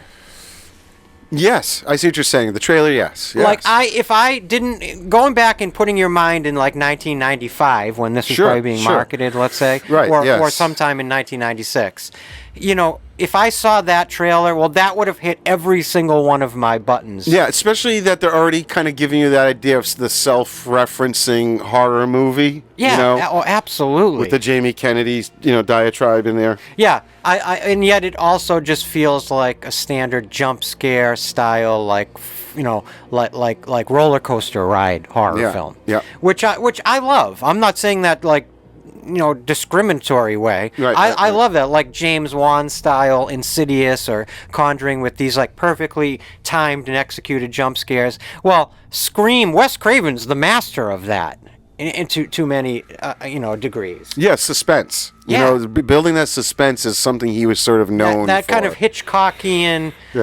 ability to use tension almost mathematically to in the same way like we've talked about before, the way like comedies and horror movies are so similar in how the architecture of them of the genres work. Mm-hmm. Like the way that you time out and build out laughs or time out and build out scares. Scream just is like the perfect example of that. Now it's funny, so the whole Henry Winkler thing. Oh, I always forget about that. Right? Yeah. Henry Winkler is in this, and that was because he had the same agent as I don't know, maybe Wes or somebody like that, and he was doing it kind of like as a favor. I believe he's even uncredited, but.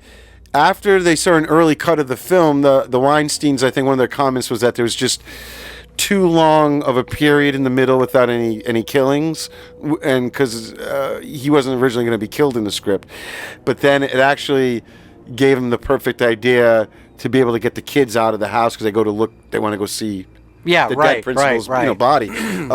So that was his death came as a result of Originally, there wasn't enough killing. Now, if I'm wrong, I feel like in his death, there's got that shot where you see Ghostface's mask in his eye. Is that in Henry Winkler's death, like reflected in his eyeball? Do you know what I'm talking about? Maybe I'm wrong. Can't think I could be thinking of something from a different movie. You guys got to realize, like, I literally watch at least one movie every day of my life. So as I've gotten older, a lot of these things sort of blend together. Yeah. And originally, Dewey wasn't going to live. So yeah, that's right. They filmed it both. Well, they kind of just filmed an ending shot where you see him going into the ambulance, because if you look earlier, after he's already been hit and he's on the ground, he's like when they're filming that, the idea is that he is dead in all those scenes. Right. That's why, like, even when the other people like fall and hit him and things, like, if you look, he's not breathing. It's supposed to be that he was dead, but Wes filmed a different ending just in case, because he wasn't sure, and he left it up to the test audiences to sort of decide whether Dewey was a likable character or not, and they loved him, so he had him live. They kind of changed the ending. Yeah, and I like how these characters from the first movie, I love how they're... what do you think of their inclusion in Scream 5 and Scream 6? Like bringing back the idea of legacy characters, and bringing back legacy characters while playing with the idea of bringing back legacy characters. Do you know what I'm saying? Yeah, I know. Yeah, exactly. Well, it's part of the Scream DNA, right? Is to talk about how horror movies work, right? So they're always telling themselves, well, hey, we're the old characters, the original characters, so this and this and this is going to happen. Well, it is interesting, like you brought up earlier, Halloween 2018 is sort of the perfect parallel to Scream 5. It you know is, what I'm saying? and I feel like, Halloween does it better. One of my problems with Scream 5 is that use of those characters, the legacy characters. Yeah. Okay. Everything about what they did with Scream 5, like I said, it's just nothing was original. Everything has been done. It's like they didn't try. They just looked at what was working with other things and made their own version. And I don't know. I felt it was just forced. I know you're going to kill somebody. It's just become the cliche thing to do. You have a couple old characters, you kill one of them off. I mean, I know they talk about doing that within the film, and then it happens. So I don't know if that makes it good or bad or what, but I didn't find it very exciting. Again, I'm a huge Star Wars fan, but like I equate this like the feeling I get from Force Awakens, like.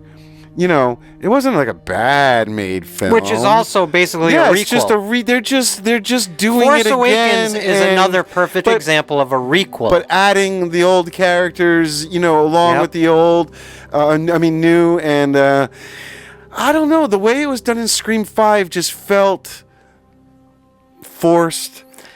We get it, knew Joe. What was going to happen. Not everything can be Space Jam. No, you knew what was going to happen before it happened. I know, but that's part of the fun of Scream 5, I would argue. I don't know. I love the look. One thing I will say, I love the different looks of Ghostface in Scream 5, and I love the Ghostface that they sort of sold Scream 5 on. Right. Like, I'm looking at the YouTube lineup of recommended videos of Scream 5 and Scream trailers, and see the Scream 5 trailer with that gold Ghostface mask. Yeah. I was almost hoping, I remember when I saw the Scream 5 trailer, I was hoping that was going to be the look for Ghostface in this, going like and I think that's something I might have thought about doing if I had if I was restarting and requilling and rebooting the franchise. Would be, using the Ghostface look, but updating it the way they updated Michael Myers' masks. They had different masks, yeah.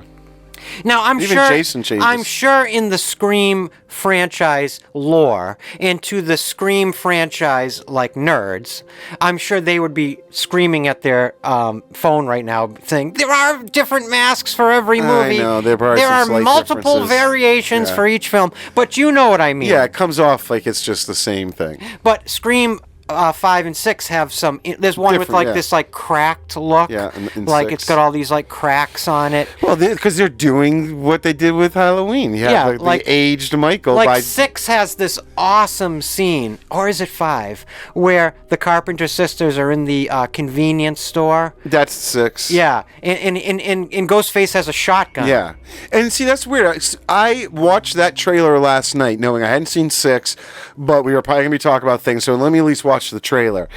And all of a sudden, I'm seeing that, and I know that they seem to be really pushing the idea that Ghostface is different in this one. Something different about this person doing Ghostface. But when he picks up the shotgun, I was like, wow, it's very. I don't know. It doesn't.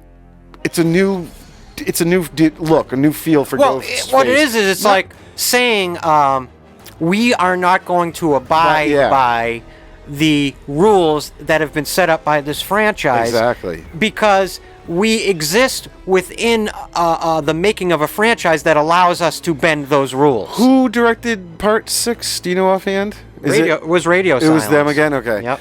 I'm curious. I'm going to have to watch it very soon now. 6 has like a hostility to it that you should watch it for. It also has one of my favorite lines in the whole franchise. Something to the paraphrasing, but Ghostface basically says, who gives an F about movies right before he kills somebody? There's a lot of great stuff in 6. But the convenience store sequence that I think is the trailer for 6, and seeing Ghostface with the shotgun is also smart because it gives you a new image of Ghostface that you can market. Yes. It gives you a new image. It just changes it from that. For me, also, he feels like less like a slasher. You know what I mean? Like we're kind of, and I'm sure they're trying to push that. That's the point of what they're doing here. But because he basically is not a slasher. I would suggest that the Ghostface mantle is used almost universally as a motive of revenge. Yeah. Right? Yeah. Whereas a slasher can have.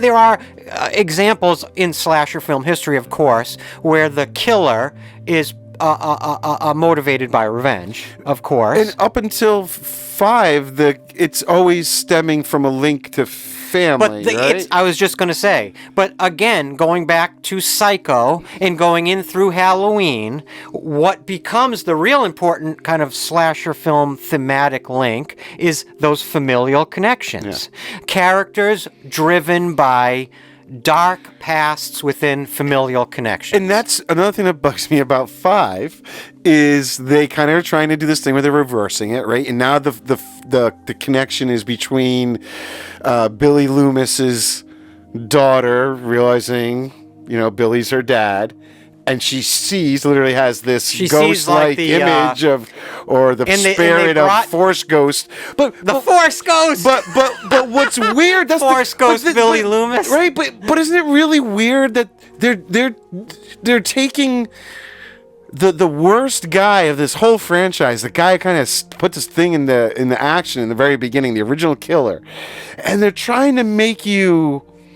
He's like the source of almost inspiration for our main character. Because he's trying to get her to make good decisions by the end. It's really weird. I think within the logic of the creation of the filmmaking, okay? So within the writing, the writers and the filmmakers are now aware of playing with what Billy Loomis is in the mind of pop culture. So yes, Billy Loomis is the savage murderer of the first film, right? Mm-hmm. One of the two of them. Yeah. Okay? Certainly the ringleader of murder in the first film. Although later we find out he was set up by a cousin or something like that. Of course. The storylines start going into all these different directions so that they can maintain having multiple films. Yeah. But going back to the first film, that's what he is. But he's also in the pop cultural consciousness. Billy Loomis is a beloved horror character.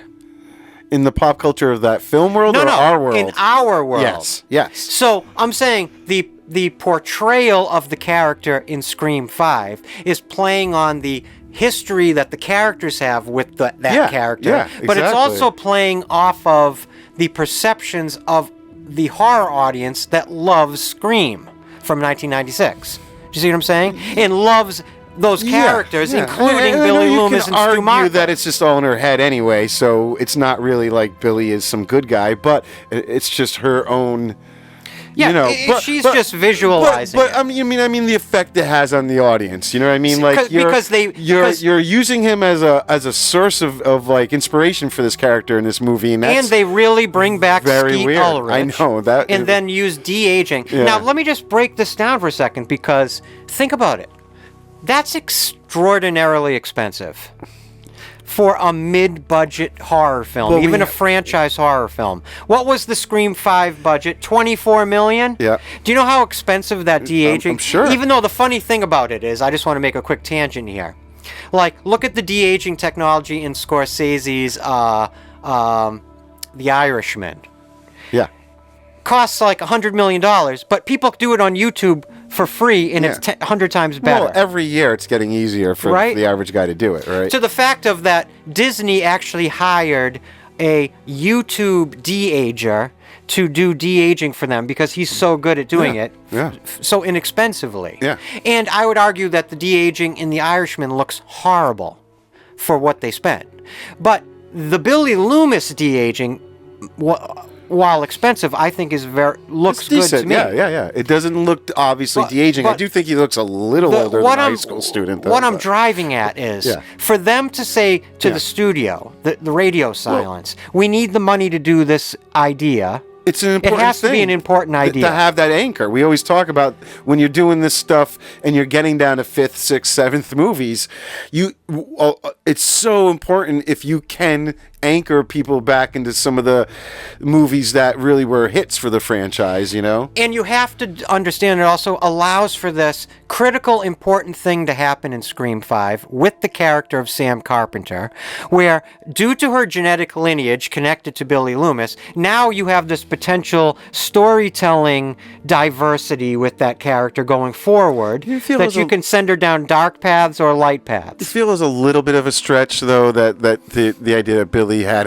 a secret kid at a high school age. It's a huge stretch. Yeah. But I would argue 75% of the storylines propelling all of the Scream films are dubious. I know. That's dubious at best. But when like, you stop and think about them. I guess. I know. It's the most convoluted family history. It makes me roll my eyes a little bit more in this one. The problem is building a 6-film mythology off of what is essentially one family's dark past. In the Halloween franchise, they build 13 films off of one family's dark past, but because it's an elegant, simplistic, easy to follow through line, right? You see what I'm saying? Yeah. I would argue the Scream franchise, the problem is it's not as ridiculously convoluted, I'd say, as like the Saw franchise, but it's getting there. It's getting close. So, when Williamson wrote the first one, he also handed in a 5-page, treatment draft for each of the next 2 sequels. He had that, though, the first 3 movies. Wow. Basically were laid out. All right. You know what I mean? Yep. Because to me, it almost felt like they kind of just didn't realize when they were making the first one that it would at all that they would need to extrapolate more out of this. You know what I mean? And then, of course, they realize, oh, God, we have to keep making sequels. And they kind of just keep going back to that. The Billy Loomis, Stu Marco, the original, like that original sort of jumping off point, and they have to keep readjusting. It's funny that it's sort of like a trailblazer. What you just said made me think about this. It's sort of a trailblazer in this modern, like from 2024 or 2020s era franchise building where you make a movie like, say, Rebel Moon, the Netflix Zack Snyder film, where before the first movie's out, they've already planned 4 more movies, right? Yeah. This modern conceit that you you plan, like you just design these franchises without even knowing whether it's going to catch on with an audience. You know, Williamson, though, I think knowing how the horror franchise works. Well, you know what I mean? Part and parcel of horror filmmaking are these like, multi-film franchises. Always you get on a metatextual level. And more times than not, Halloween, Nightmare on Elm Street, they weren't set up to go make a bunch. So he, I think, was just trying to say, okay, there's a good chance we are going to make some because it's a slasher movie, and who knows. So he had at least had the jumping off points for a couple more, you know. Do they reference Friday the 13th in Scream? Oh God! I can't remember. In the beginning phone call, remember the question he asked her, "Who's the killer?" She says, "Jason." He's like, "No, it's the mother." You're right. Yeah. Yeah. Excuse me, I had a little brain fart there. Yeah. Yeah. So anyway, we we could. I mean, I'm telling you, listen.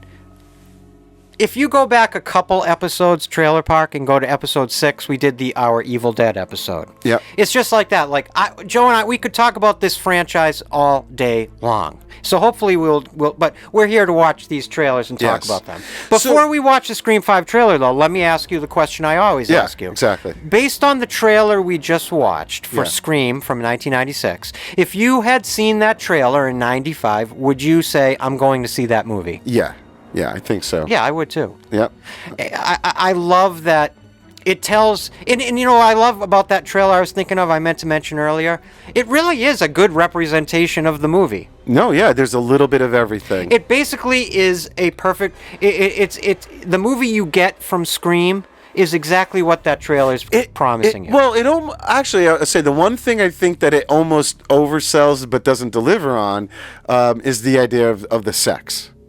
You know, you have Neve Campbell talking about the big-breasted girls, and you show the I can't think of her name right now, who was married to Marilyn Manson, the sister Rose McGowan. And they cut to her, you know, with her boobs popping out of her sweater, and then then you have Jamie Kennedy saying, "Don't ever have sex," and it shows the very quick scene where it almost looks like Neve Campbell is gonna get it on with the boyfriend. So they're sort of implying that they still have that sex factor, which in is their part horror of the DNA of the slasher but they don't really give you that, right? But the sex is an important psychological part or aspect of what sells that subgenre. Sure, but you know, them all being high school kids, I think there's only so far they're going to take it. Besides, and looking at it from a 2020s perspective is interesting, considering all these years later, and through the prism of the Me Too movement,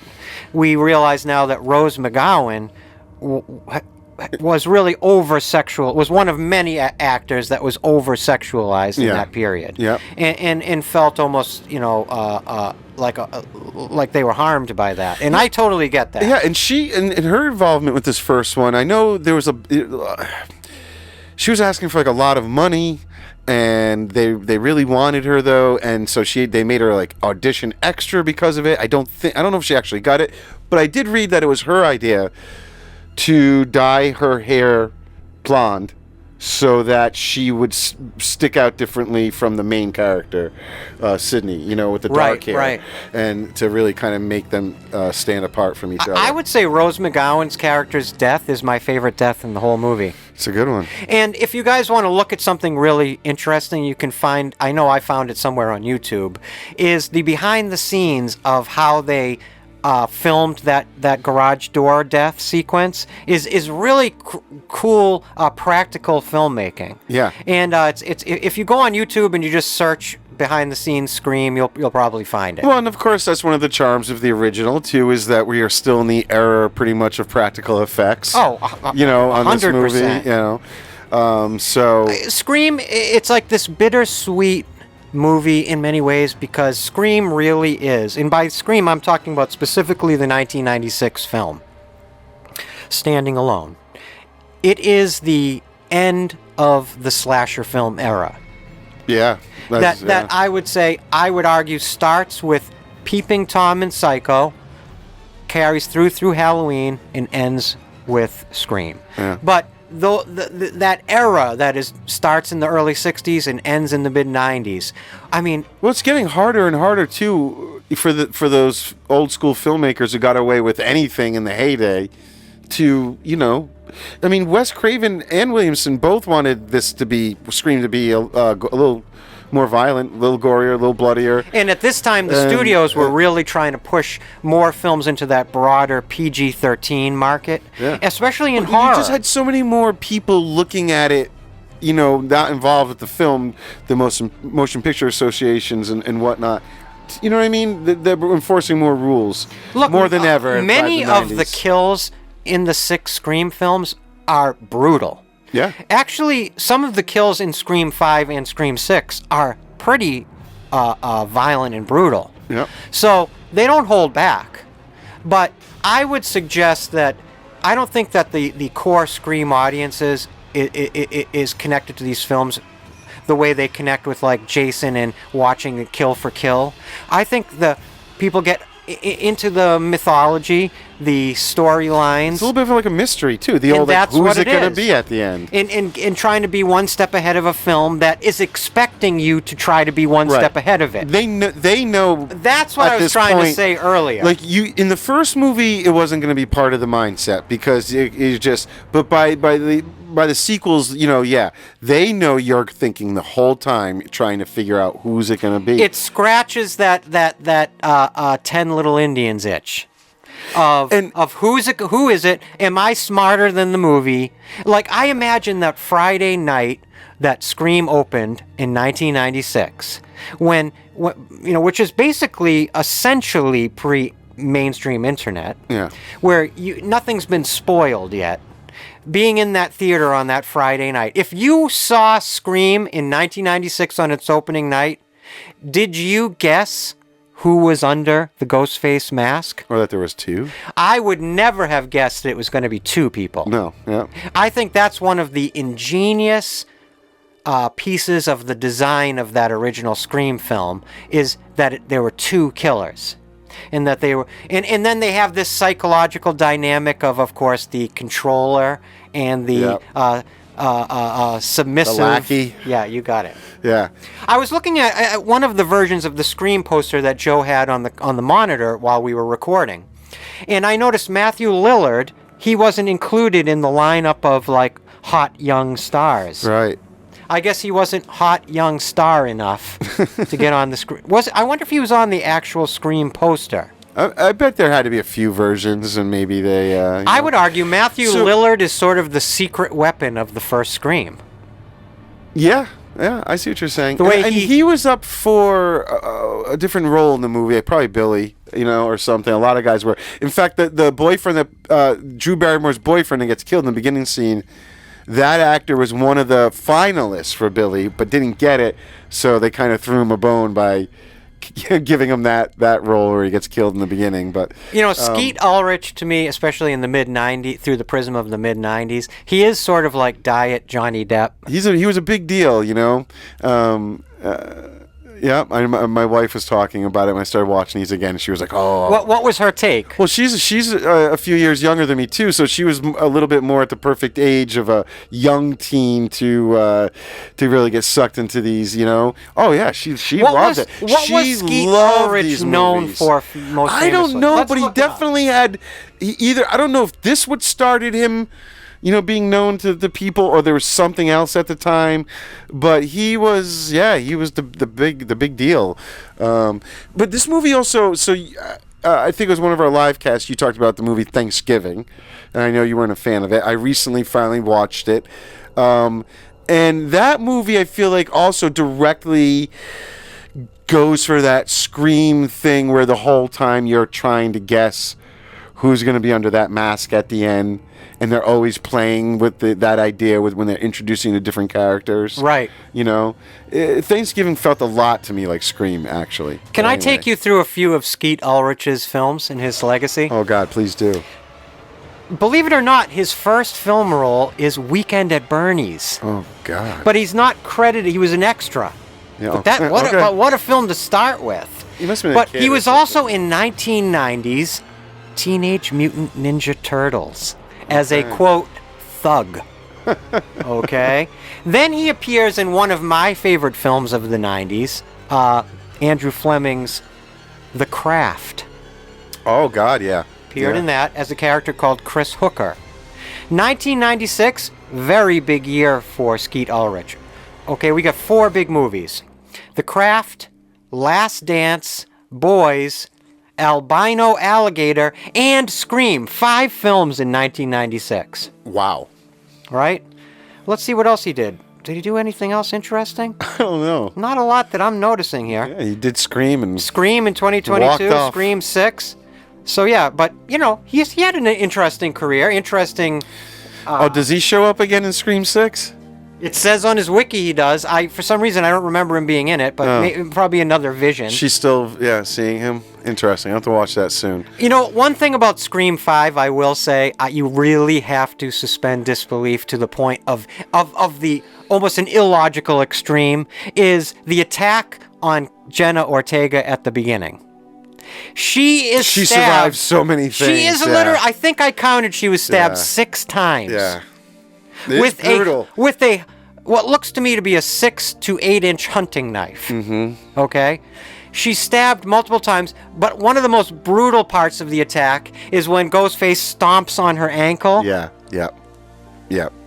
And then we cut to her sister, Sam Carpenter, at her hospital bedside, and essentially she's just put in some, like, pale makeup.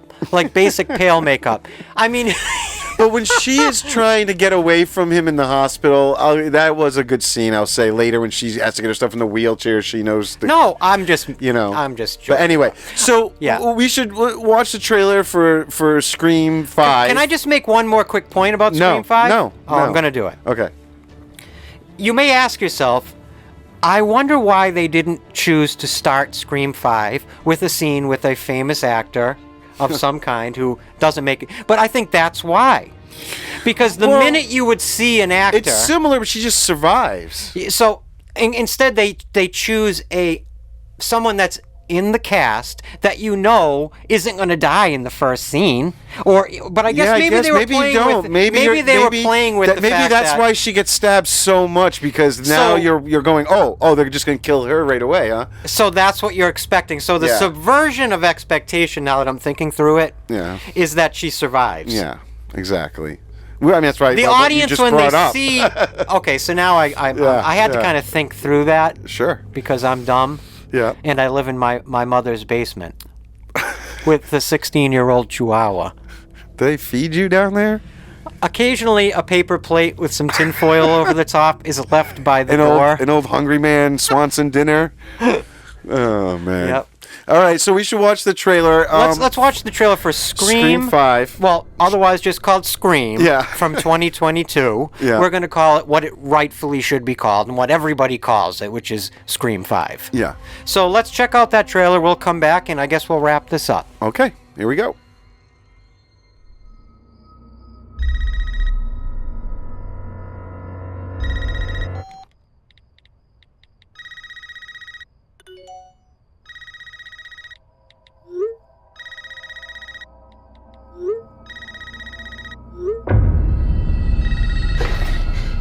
This isn't funny, Amber. Would you like to play a game, Tara?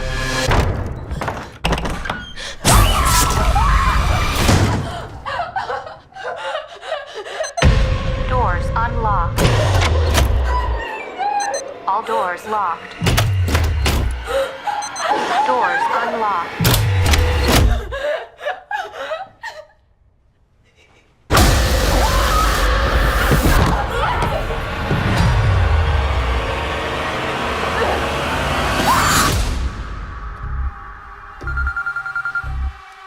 Hello?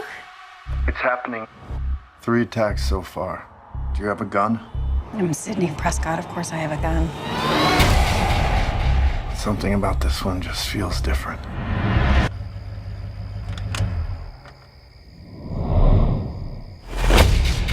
Samantha? I know who you are. I've been through this a lot. This is your life now, which means that whoever this is gonna keep coming for you. You ready for this? Never. Oh, stop! Wait! There's certain rules to surviving. The attacks were all on people related to the original killers. Whatever his link is to our past, it's pulled us all back here. And I won't sleep until he's in the ground.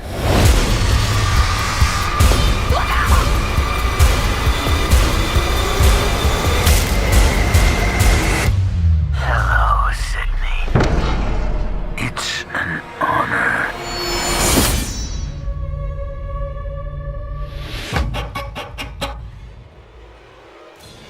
Well, there we go. Another trailer down. Would get my ass in a seat. Yeah, I have to admit the trailer's effective. I was saying to Joe as we were watching it, the trailers always sound so unbelievable in Joe's headphones. We're watching these trailers as we're recording the episode, and they sound so spectacular in these headphones that I feel like it sort of enhances the experience of the trailer. Sure. But I would say that's a very effective trailer. Yeah. I like that a lot of it is based off of your knowledge of the other Scream films. Yeah, they're playing heavy on the legacy characters. But yet, if you have never seen a Scream film, it's still selling a movie that you could go and see. Sure. And you would just appreciate, you could just jump in the story right there. Yeah. Whereas in Halloween, in that franchise, the essential building block rule of the various multiversal timelines is that you jump off of the original events of the original first film. Right. But in Scream, I like this idea of you can just jump in right here, almost like midstream. You can jump in and start right here in the franchise if you want. It's the first big time jump, right? The others are all fairly near each other time-wise, and then all of a sudden, we're going far ahead where everyone has moved on to other lives. It has one of the elements, I'm so glad it was there because I wanted to talk about it, that it becomes identified with Ghostface that I think is so interesting, is the blood wipe off of the knife. Yeah. That becomes part of the Ghostface aesthetic. Yeah. I love it. Yeah. I think it is evocative, it's original, and it's the perfect way. It's like one of those perfect examples of building a character, building like the mythos of a character. It's just a simple motion, repeatable motion that tells you so much about Ghostface, whoever Ghostface is. There's a great shot in this in part 5 too, where we see in the trailer. I love of the big shadow of Ghostface on the side of the building. Yes. Very cool. In larger than life. The design of the Ghostface from Scream 5 with the very long frilly sleeves, even more so. There's even like a pretty cool bust toy of Ghostface from Scream 5, and he's in that attack pose with all the little sleeve hangings like moving in the wind. And it just looks awesome. There's something, I think also the aesthetic of Ghostface plays off of the idea of the Grim Reaper. Oh yeah, you're absolutely right. You know what I mean? That's just bringing death, and it's the and that also the mask, and I guess it's not an actual connection. It's just an inconsequential connection. That it's reminiscent of Edward Munch's The Scream, that famous painting. Yeah, and that's where they got the name for when they switched the movie. Right. Oh, that's where the inspiration. That makes total sense. Yeah. Because I know that Edward Munch's there's a famous painting by this artist Edward Munch or Edvard Munch. I think they said it was inspiration when I read it was part of the inspiration for the mask makers to give it that both. But the original Fun World company mask was a little different. But was the original incarnation by Fun World, was it based on that painting? I don't think so. No, because one of the things they did to make theirs original, so we wouldn't get sued, was to elongate that mouth. I was trying for a while last night, and I'm sure it's out there, but to find pictures of what that original one was, and I found that was called like Peanut Eye Ghost Mask, and I found ones with the white shroud, and it was a ghost mask that was very similar, but the eyes were so different that I don't know. Would you do me a favor? Would you right now in the future Will you add the image of that into the video?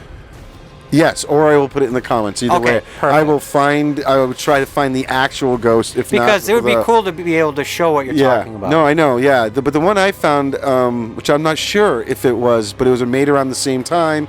It matches everything but that peanut-shaped eye thing. So I don't know if there were different versions, sort of. You know. We'll have to see. I always have this weird connection in my mind with the Ghostface mask with carnivals, and I think that somewhere in my youth or in my past, in the town I grew up in Walpole, Massachusetts, every year, I don't know if they still do it, but they used to always have a carnival would come every year. And the carnies would come to town. Yeah. And these creepy old, like, you know, middle-aged, like, carny guys that build Ferris wheels for a living, you know, would be hanging around Walpole. And you'd go to the carnival, and I swear to God, somewhere along the line of those carnivals, I must have seen, like, that original Fun World mask, because that's what I always it's like in the same file in my mind, carnivals and Ghostface. Yeah, and it shows you how disorganized my thinking is. When I was researching it, it looks like also the white, what they call in the white shroud. Ghostface in the movies, it's a hood, but I think the original one, it is sort of like a hood, but it also had these two pieces of fabric that came off the sides that were used to tie it. Well, here's the thing. You know what I mean? Behind you. So it had a slightly different design, but, you know. This brings me to a good point here. What surprises me in both Scream 5 and Scream 6, we know, because we talked about it a few minutes ago or a little bit ago, the white shroud version of the mask. Yeah. You think, since that's part of the lore of the original films, that in 5 or 6 they wouldn't have a ghost face design with the white shroud? Wouldn't it be cool to do a movie the way they do the gold mask? Yeah, where Goldface actually switches throughout the movie, like all the same basically sculpt, but uses different colors or ages or reflections. Or even use the original mask. I guess maybe they couldn't. Well. But I'm just surprised the white shroud Ghostface look hasn't made an appearance on screen. Yeah. Wouldn't you think it would be the obvious thing? Hey, let's pull that out from the past. Let's do a little more research about the mask. Yeah, maybe it was, or maybe it was used and didn't end up in a film, or maybe it is in a film. Look, I'm going to admit, I'm only speaking for myself here. I don't know the Scream franchise as much as I know, like, the Halloween franchise or Nightmare franchise. I love them. I love getting into these movies, but I'm in the midst right now, I will admit, of really getting into these movies. Yeah, me too. And there could be a lot of things that I don't know, or I'm talking out my ass. Yeah. Maybe that white shroud does appear, and I just either am not thinking of it, or maybe it's part of the lore of the making of the. If you guys know, will you let us know in the comments? Whatever you know about that white shroud, I'd love to hear it from you guys, right? Yeah, what I would love to know is if it's available out there is the video of when they were testing in the first movie, Ghostface actually wearing all white. Before they switched. I don't know if that has ever made it out to documentaries or anything like that. But also, you have to make a quick mention of the Ghostface masks. Obvious connection to the Michael Myers mask. Well, yeah. I mean, the whole movie is built around extensions of the white, the white blank face, right? Yeah. So it's so neat. I just love thinking about all these genetic connections. Clearly, it's weird because like where Michael, the blank, emotionless face conveys the horror. In this one, the fact that it has so much emotion in its face sort of conveys the horror. It's both sad and scared, at the same time, the Ghostface face. It's so I have to admit, I never thought of the Grim Reaper connection until you brought it up. That's actually really on point, I would say. I think that's absolutely true. And again, the consistent use of, and I'm going to have to look it up, of what is it always the same specific style of hunting knife that they're using throughout the films, or are there different variations? To me, in my head, it's the Rambo knife. The Rambo knife, right? I was going to say that. Oh my God, yeah. The Rambo knife might be a little bit bigger, but what the Rambo knife had that was so specific was that serrated jagged edge. So you could cut little branches and stuff, edge. Right. When I was a kid, and you would look at that Rambo knife and say, if you got stabbed by that, you would be very unhappy. I remember sending away for a knife from I think it was like a ninja magazine, and it looked like the Rambo knife, and in the handle was a compass at the end, and you could unscrew that off, and inside were like matches. Oh, and, you had like, everything all the in little there. the little things you would need. Fishing wire. And it only took like 2 or 3 times of me actually taking it out in the woods before like the blade was wobbly. You run out of matches. It was so cheap because you're a kid. You run out of matches in 6 minutes. You know, total tangent, but like the other day I caught 10 minutes of First Blood, and I was like, oh my God, it'd been so long, and I was so sucked in. Well, First and Blood it was so good. I'm like, I gotta sit and watch this First movie Blood again. is so different than what Rambo became in the pulp. You know, it's so funny. Again, you bring this up. We've all through this episode been talking about re-referencing this idea of the pop cultural zeitgeist. Yeah. Well, the way that Rambo, if you were to say to somebody the word Rambo, what they picture is really not what you get in First Blood. No, not at all. No, that's what I mean. First Blood is a very dark movie. It's just a good movie. It's not it's like not the MTV Rambo. Right. What Rambo became in First Blood Part 2 and on was absorbed into the MTV culture just like Freddy Krueger was. What's different though is it wasn't because like all of a sudden First Blood was gaining popularity.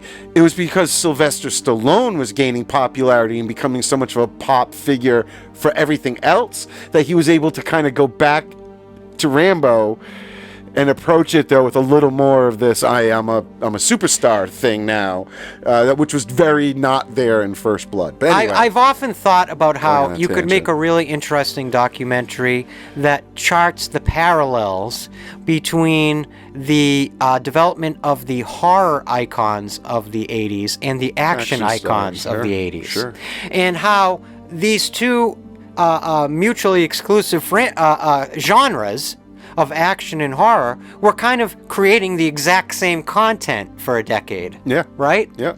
That actually was sort of, I think, just by the radiation of popularity was feeding into each other. When you think outside of their own lanes. I mean, those early Schwarzenegger films and stuff were the effects, the gore, like it's horror movie level things. Well, we've said a million times, The Terminator is a slasher film. Sure.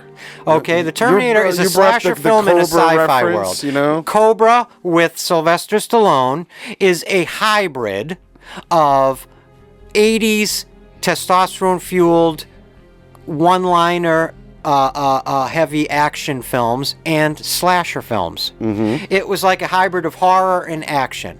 Now, it's interesting to me, not enough attention is paid to Cobra and respect for that George P. Cosmatos film, because a lot of people have tried to marry horror and comedy, but I can't think of any other film that tried to marry horror and action. Yeah, quite like that. Yeah. And I know Schwarzenegger tried to do it with End of Days. Okay. But it didn't work. It was too far into his career at that point. Cobra is a campy movie when you look at it through the lens of now in the 2020s. Well, the time, yeah, it was filmed. Watching can't help but have the characters cutting up the cold pizza with the scissors. It's so idiosyncratic, but it's such like Stallone, who's way more intellectual, was so desperate for the audience to understand that he had a brain, that he would add these idiosyncratic character ideas in, like that, you know, Marion Cobretti cuts pizza up with scissors, but it makes it memorable. It works. But the quips, everything. If you compare like Stallone and Robert Englund, they were doing like the same thing, right? Yeah. We could go on. What about do you remember a movie? One of our listeners just brought this up to me online in a conversation. You remember Maniac Cop? Robert Z'Dar.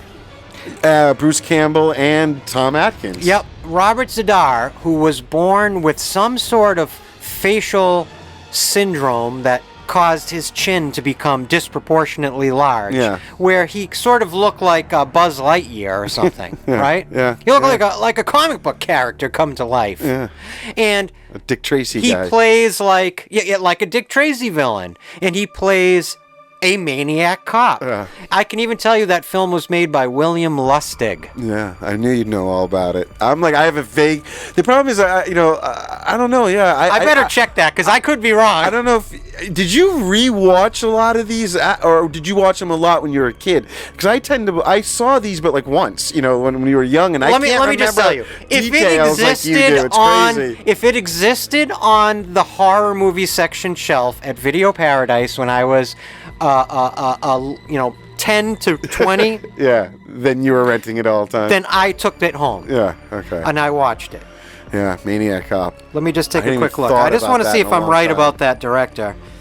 There was another film around that time. William Lustig. I was right. A little more sci-fi. And I was right. There was like a RoboCop predecessor where you could see the brain of the cop. It was like, they were trying to keep this guy alive who was a cop, and they put him same thing in the robot bodies. It's a little more murderous, but you could see the brain. That's RoboCop too. No. This was pre-RoboCop. Are you sure? Because that sounds like the no, because this was the main character, the cop. Oh. You could see like his brain through a clear part of the head that they were reconstruction. I'll have to look it up. Anyway, it's very similar. I've got a super all these things. Look, one thing I love about doing Haddonfield Radio is I always consider it like also beyond everything else, a curation of references. And here's one for you, a really deep cut. All right.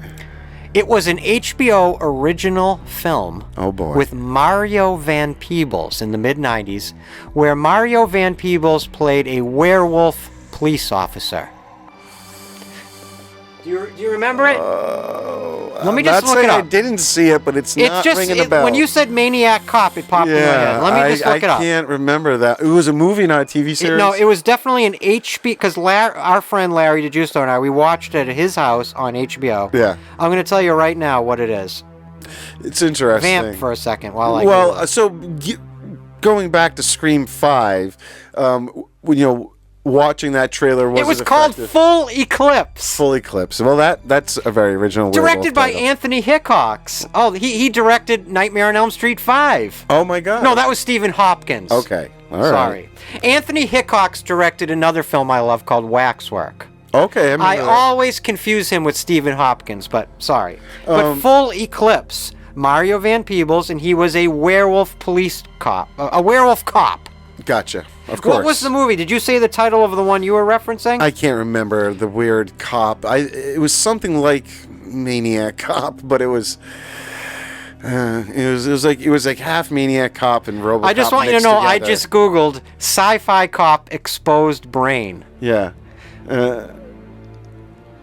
Was it called Time Tracks? It's not. I don't know. It's not ringing Strange a bell. Days? I don't know. No, that was a good. That was actually, later. Strange Days is a great movie with Ray Fiennes. Yeah, it's a VR Catherine Bigelow directed film, produced VR. by James Cameron and Lightstorm Entertainment, and it was like seen that in the theater. Juliette Lewis, and it was like sort of like a cyberpunk. Yeah. The memories being stored or something, right? How about this film that kind of got rolled over by The Matrix called The 13th Floor? Do you remember that movie? It's a similar vibe to The Matrix in the same way that like Dark City is a similar vibe to The Matrix. Ooh. What's that new horror movie coming out that I was texting you? I can't think of the devil, Late Night with the Devil. Late Night with the Devil. I can't wait to see that. Good with David Dastmalchian. Oh man, the premise, the look, guys, when you're done with this video, go back onto YouTube and look up the trailer for Late Night with the Devil. Yeah. And if you're a listener from the future, watch the movie right now. If you haven't seen it, go watch it. I'm assuming the trailer it's going to be looks good. awesome. It might stink, but I'm saying and right now, I'm sure it looks in great. a future live stream, Joe and I will be talking about this movie. We'll say, it has a great... Go back to this episode and forget what we were saying. It's almost like a 70s horror, found footage style, vintage style. It was this idea. It looks like a 70s talk show or something. Almost like The Tonight Show. And there was some sort of a broadcast that ends up killing. Like they try to do like an exorcism on the air, basically. And obviously all hell breaks loose. But it has that like slight H3 idea of like a broadcast that's going to affect the Halloween 3 vibe? But they're also playing it almost like a Blair Witch thing of like this event took place a while ago, and it never aired. We've tried to like forget about it or something, and now somebody is sort of digging it back out. David Dastmalchian has really, really good taste for genre material. If you look at his output as an actor and as a producer, and seeing him as the producer and star of this tells me that this is going to be a very interesting film. So I'm glad you brought that up. Always great to talk about some things you guys can go and check out. And I hope maybe you guys can give us some things to check out in the comments section. And so going back to Scream 5, you watched that trailer. I think, obviously, the answer is obvious. Is it effective? Would you go see that movie? That Scream 5 trailer, if I saw that in a movie theater, which perhaps I did and I don't remember, but if I did, just put myself in that mindset, I would be there on opening night.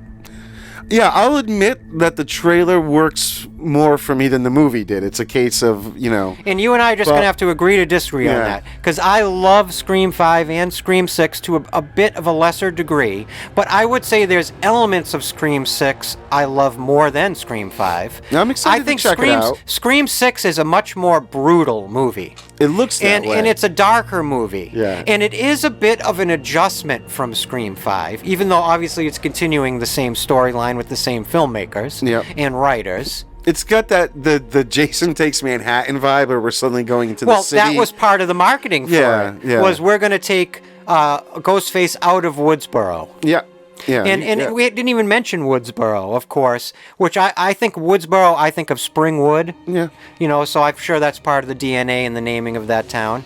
If you guys know where Woodsboro came from, let us know in the comments. I'd love to learn that. I know Williamson based it on where he grew up. Oh, well, I guess we don't need your comment now. I don't know. I don't know if the name came from there, but the idea of that town, he was trying to go for what, the most idealistic little place, but of course has this dark secret, stemming from the murder of Sydney's mom and all that. Did I mention to you guys that Joe worked on Space Jam? Oh my God.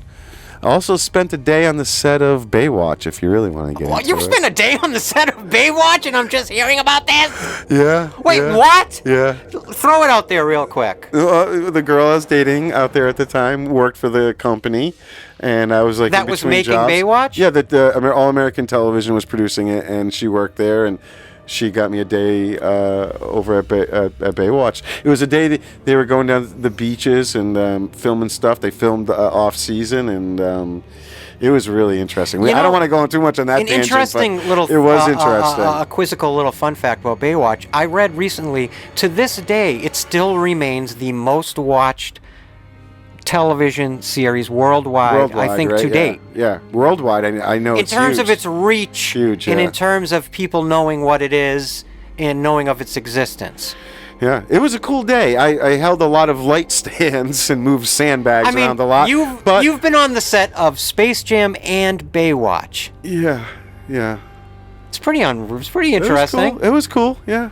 I don't know. Does anyone else find it interesting? I do. A few days of some things that never made it to TV. Sandy Peterson would find this interesting. Sandy Peterson, another spooky Halloween gal. She would find this interesting. Mike Hatfield. Very excited. We have we're starting to plan our new series. Bryce would find this interesting. We have some artwork being made by Mr. Mike Hatfield. My mom would find this interesting. I guarantee you that the part of this episode she found the most interesting was your story about Space Jam. I can predict that here in the past or in the present, which is about to become the past, that my mother listening in the future, that's going to be the part she likes. So, do you know when I was interviewing around all the different movie companies to get that internship that led to the job on Space Jam, one of the places I stopped at was Dimension, and I got a interview with Clive Barker.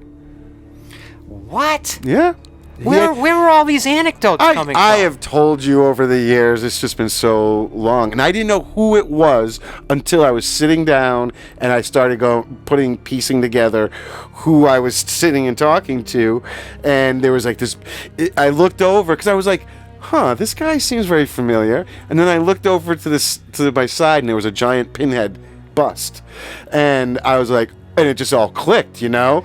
And I was like... Joe is like Forrest Gump. He has been through so many exciting moments in history. Oh, my God. It's that thing. If you look at any photograph, you will see Joe in the background somewhere. Any photograph you have of your own life or anyone else's. I am going to try to find my photo of young Joe at the Space Jam rap party, where you'll see me and our friend Chris Will you Nicini. include it in the comments? That's what I mean. And you'll see the What a cheesy, there's the cheesy Bugs Bunny. There's like a big. They had a guy dressed up in this cheesy Bugs Bunny outfit and posing with everybody as you came in. It was at the Beverly Hills Hotel, and it was a big deal. But I'll try to find that picture. Let's hope that guy that played that Bugs Bunny isn't listening to this, because recently. It was funny. The ad for episode 7 of Trailer Park, there was a picture of the person we interviewed, Keith Voss. Yes. And he was with somebody in costume as Jason. Yes. Turns out the person that was in that Jason costume listens to the show. Yep. He was like, hey, that's me.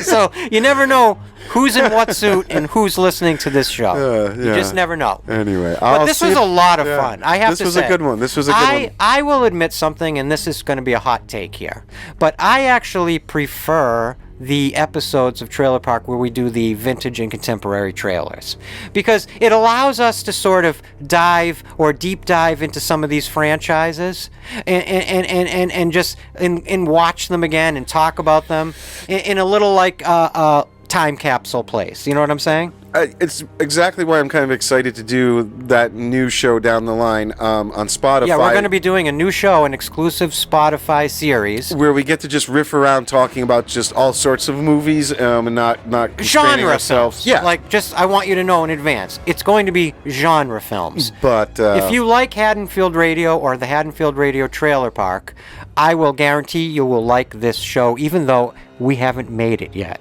No, but we're starting. We're talking. Yeah. Like I said, we've been developing it. One of our wonderful listeners, Mike Hatfield, is helping us with some artwork, which is coming out amazing. I can't wait to show you guys. And this show is not a spin-off of Haddonfield Radio. It's going to be a brand new series that kind of opens up what we're doing here. Yeah, I mean, opens it's up still a little just bit. us, but it's just us talking about movies. All sorts of movies, not just horror. If you have fun listening to us talk about movies here on Haddonfield Radio or the Haddonfield Radio Trailer Park, then I would guess hopefully you will enjoy what we're going to be doing over on Spotify. Now, I want to make something very clear. That does not mean anything's changing with our YouTube series here. Oh, no. Haddonfield Radio, that's what we're doing. We have a lot more horror movies to We have a long way to cover. go. We're only on midway through season 2, so we have plenty of distance to travel, plenty of content to talk about.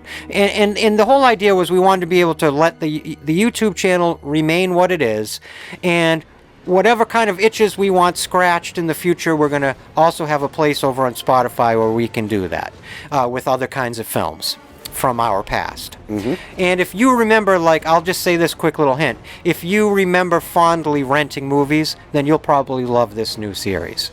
Or if you remember nostalgically the era of renting movies, going to the video store. You'll probably going to the video store and picking movies off the shelf and being so excited to watch those movies that night. If you're one of those people that remembers that era and longs for that era, you're going to like this new series. But it'll be exclusively on Spotify. Now, right now on Spotify, you can find every single episode of Haddonfield Radio, the main show, our main series. You can find audio-only podcast versions of all episodes of Haddonfield Radio right now on our Spotify page. Just go to Spotify and search Haddonfield Radio Podcast and hit that follow button now, because when we launch our new series, we want to be able to let you guys know, and when we have subsequent episodes, we want to be able to keep you guys in the loop. We do these shows to kind of reach out to you guys. So without you guys on the other end, it wouldn't make any sense. So if you can go over and check out our Spotify page now and get ahead of the curve, that would be great, right? Yeah. Please tell this your show, friends we're really about developing all our special. pages. Yeah. We're developing something special for Spotify, and I think you're going to want to hear it. So check that out when it airs in the future. But anyway, Okay, yeah, wow. we'll be back next time, Haddonfield Radio, episode 18. Oh my God. Which is otherwise known as Season 2, Episode 5. We'll be doing a Nightmare on Elm Street 5, The Dream Child. That's coming up next. And then we'll be back with the Trailer Park next time for Episode 9, where we will be covering another Halloween episode. Which Rob ones? Zombie's Halloween and Halloween 2. Rob Zombie's duology from 2007 and 2009. Yeah. I still have a lot to talk about when it comes to those Rob Zombie films. I still have a lot to say. I've actually already started my notes for that episode because I have some things that were left unsaid in our original Haddonfield Radio episodes 9 and 10. So I'm excited to talk about those movies. Yeah. It's always doing fun that talking next. about the Halloween ones. You know? And we've got another live stream coming up. Yep, that'll be up shortly. We'll always advertise that on our Instagram page when those will be.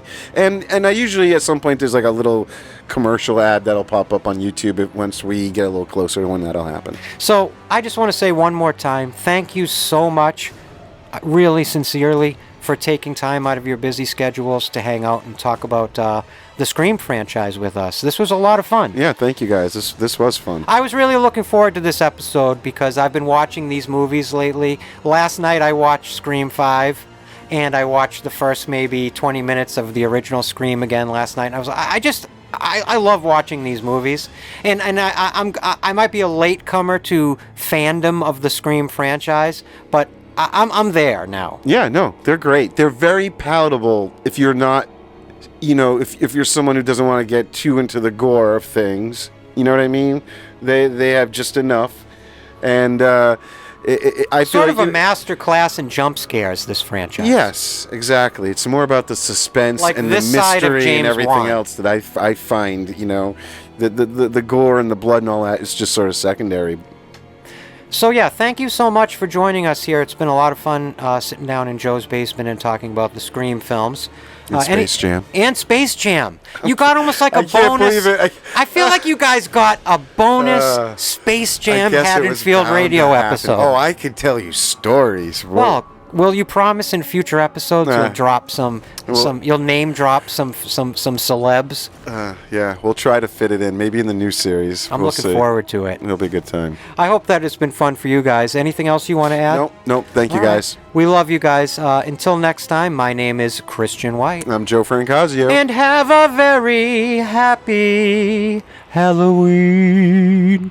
The hell was that?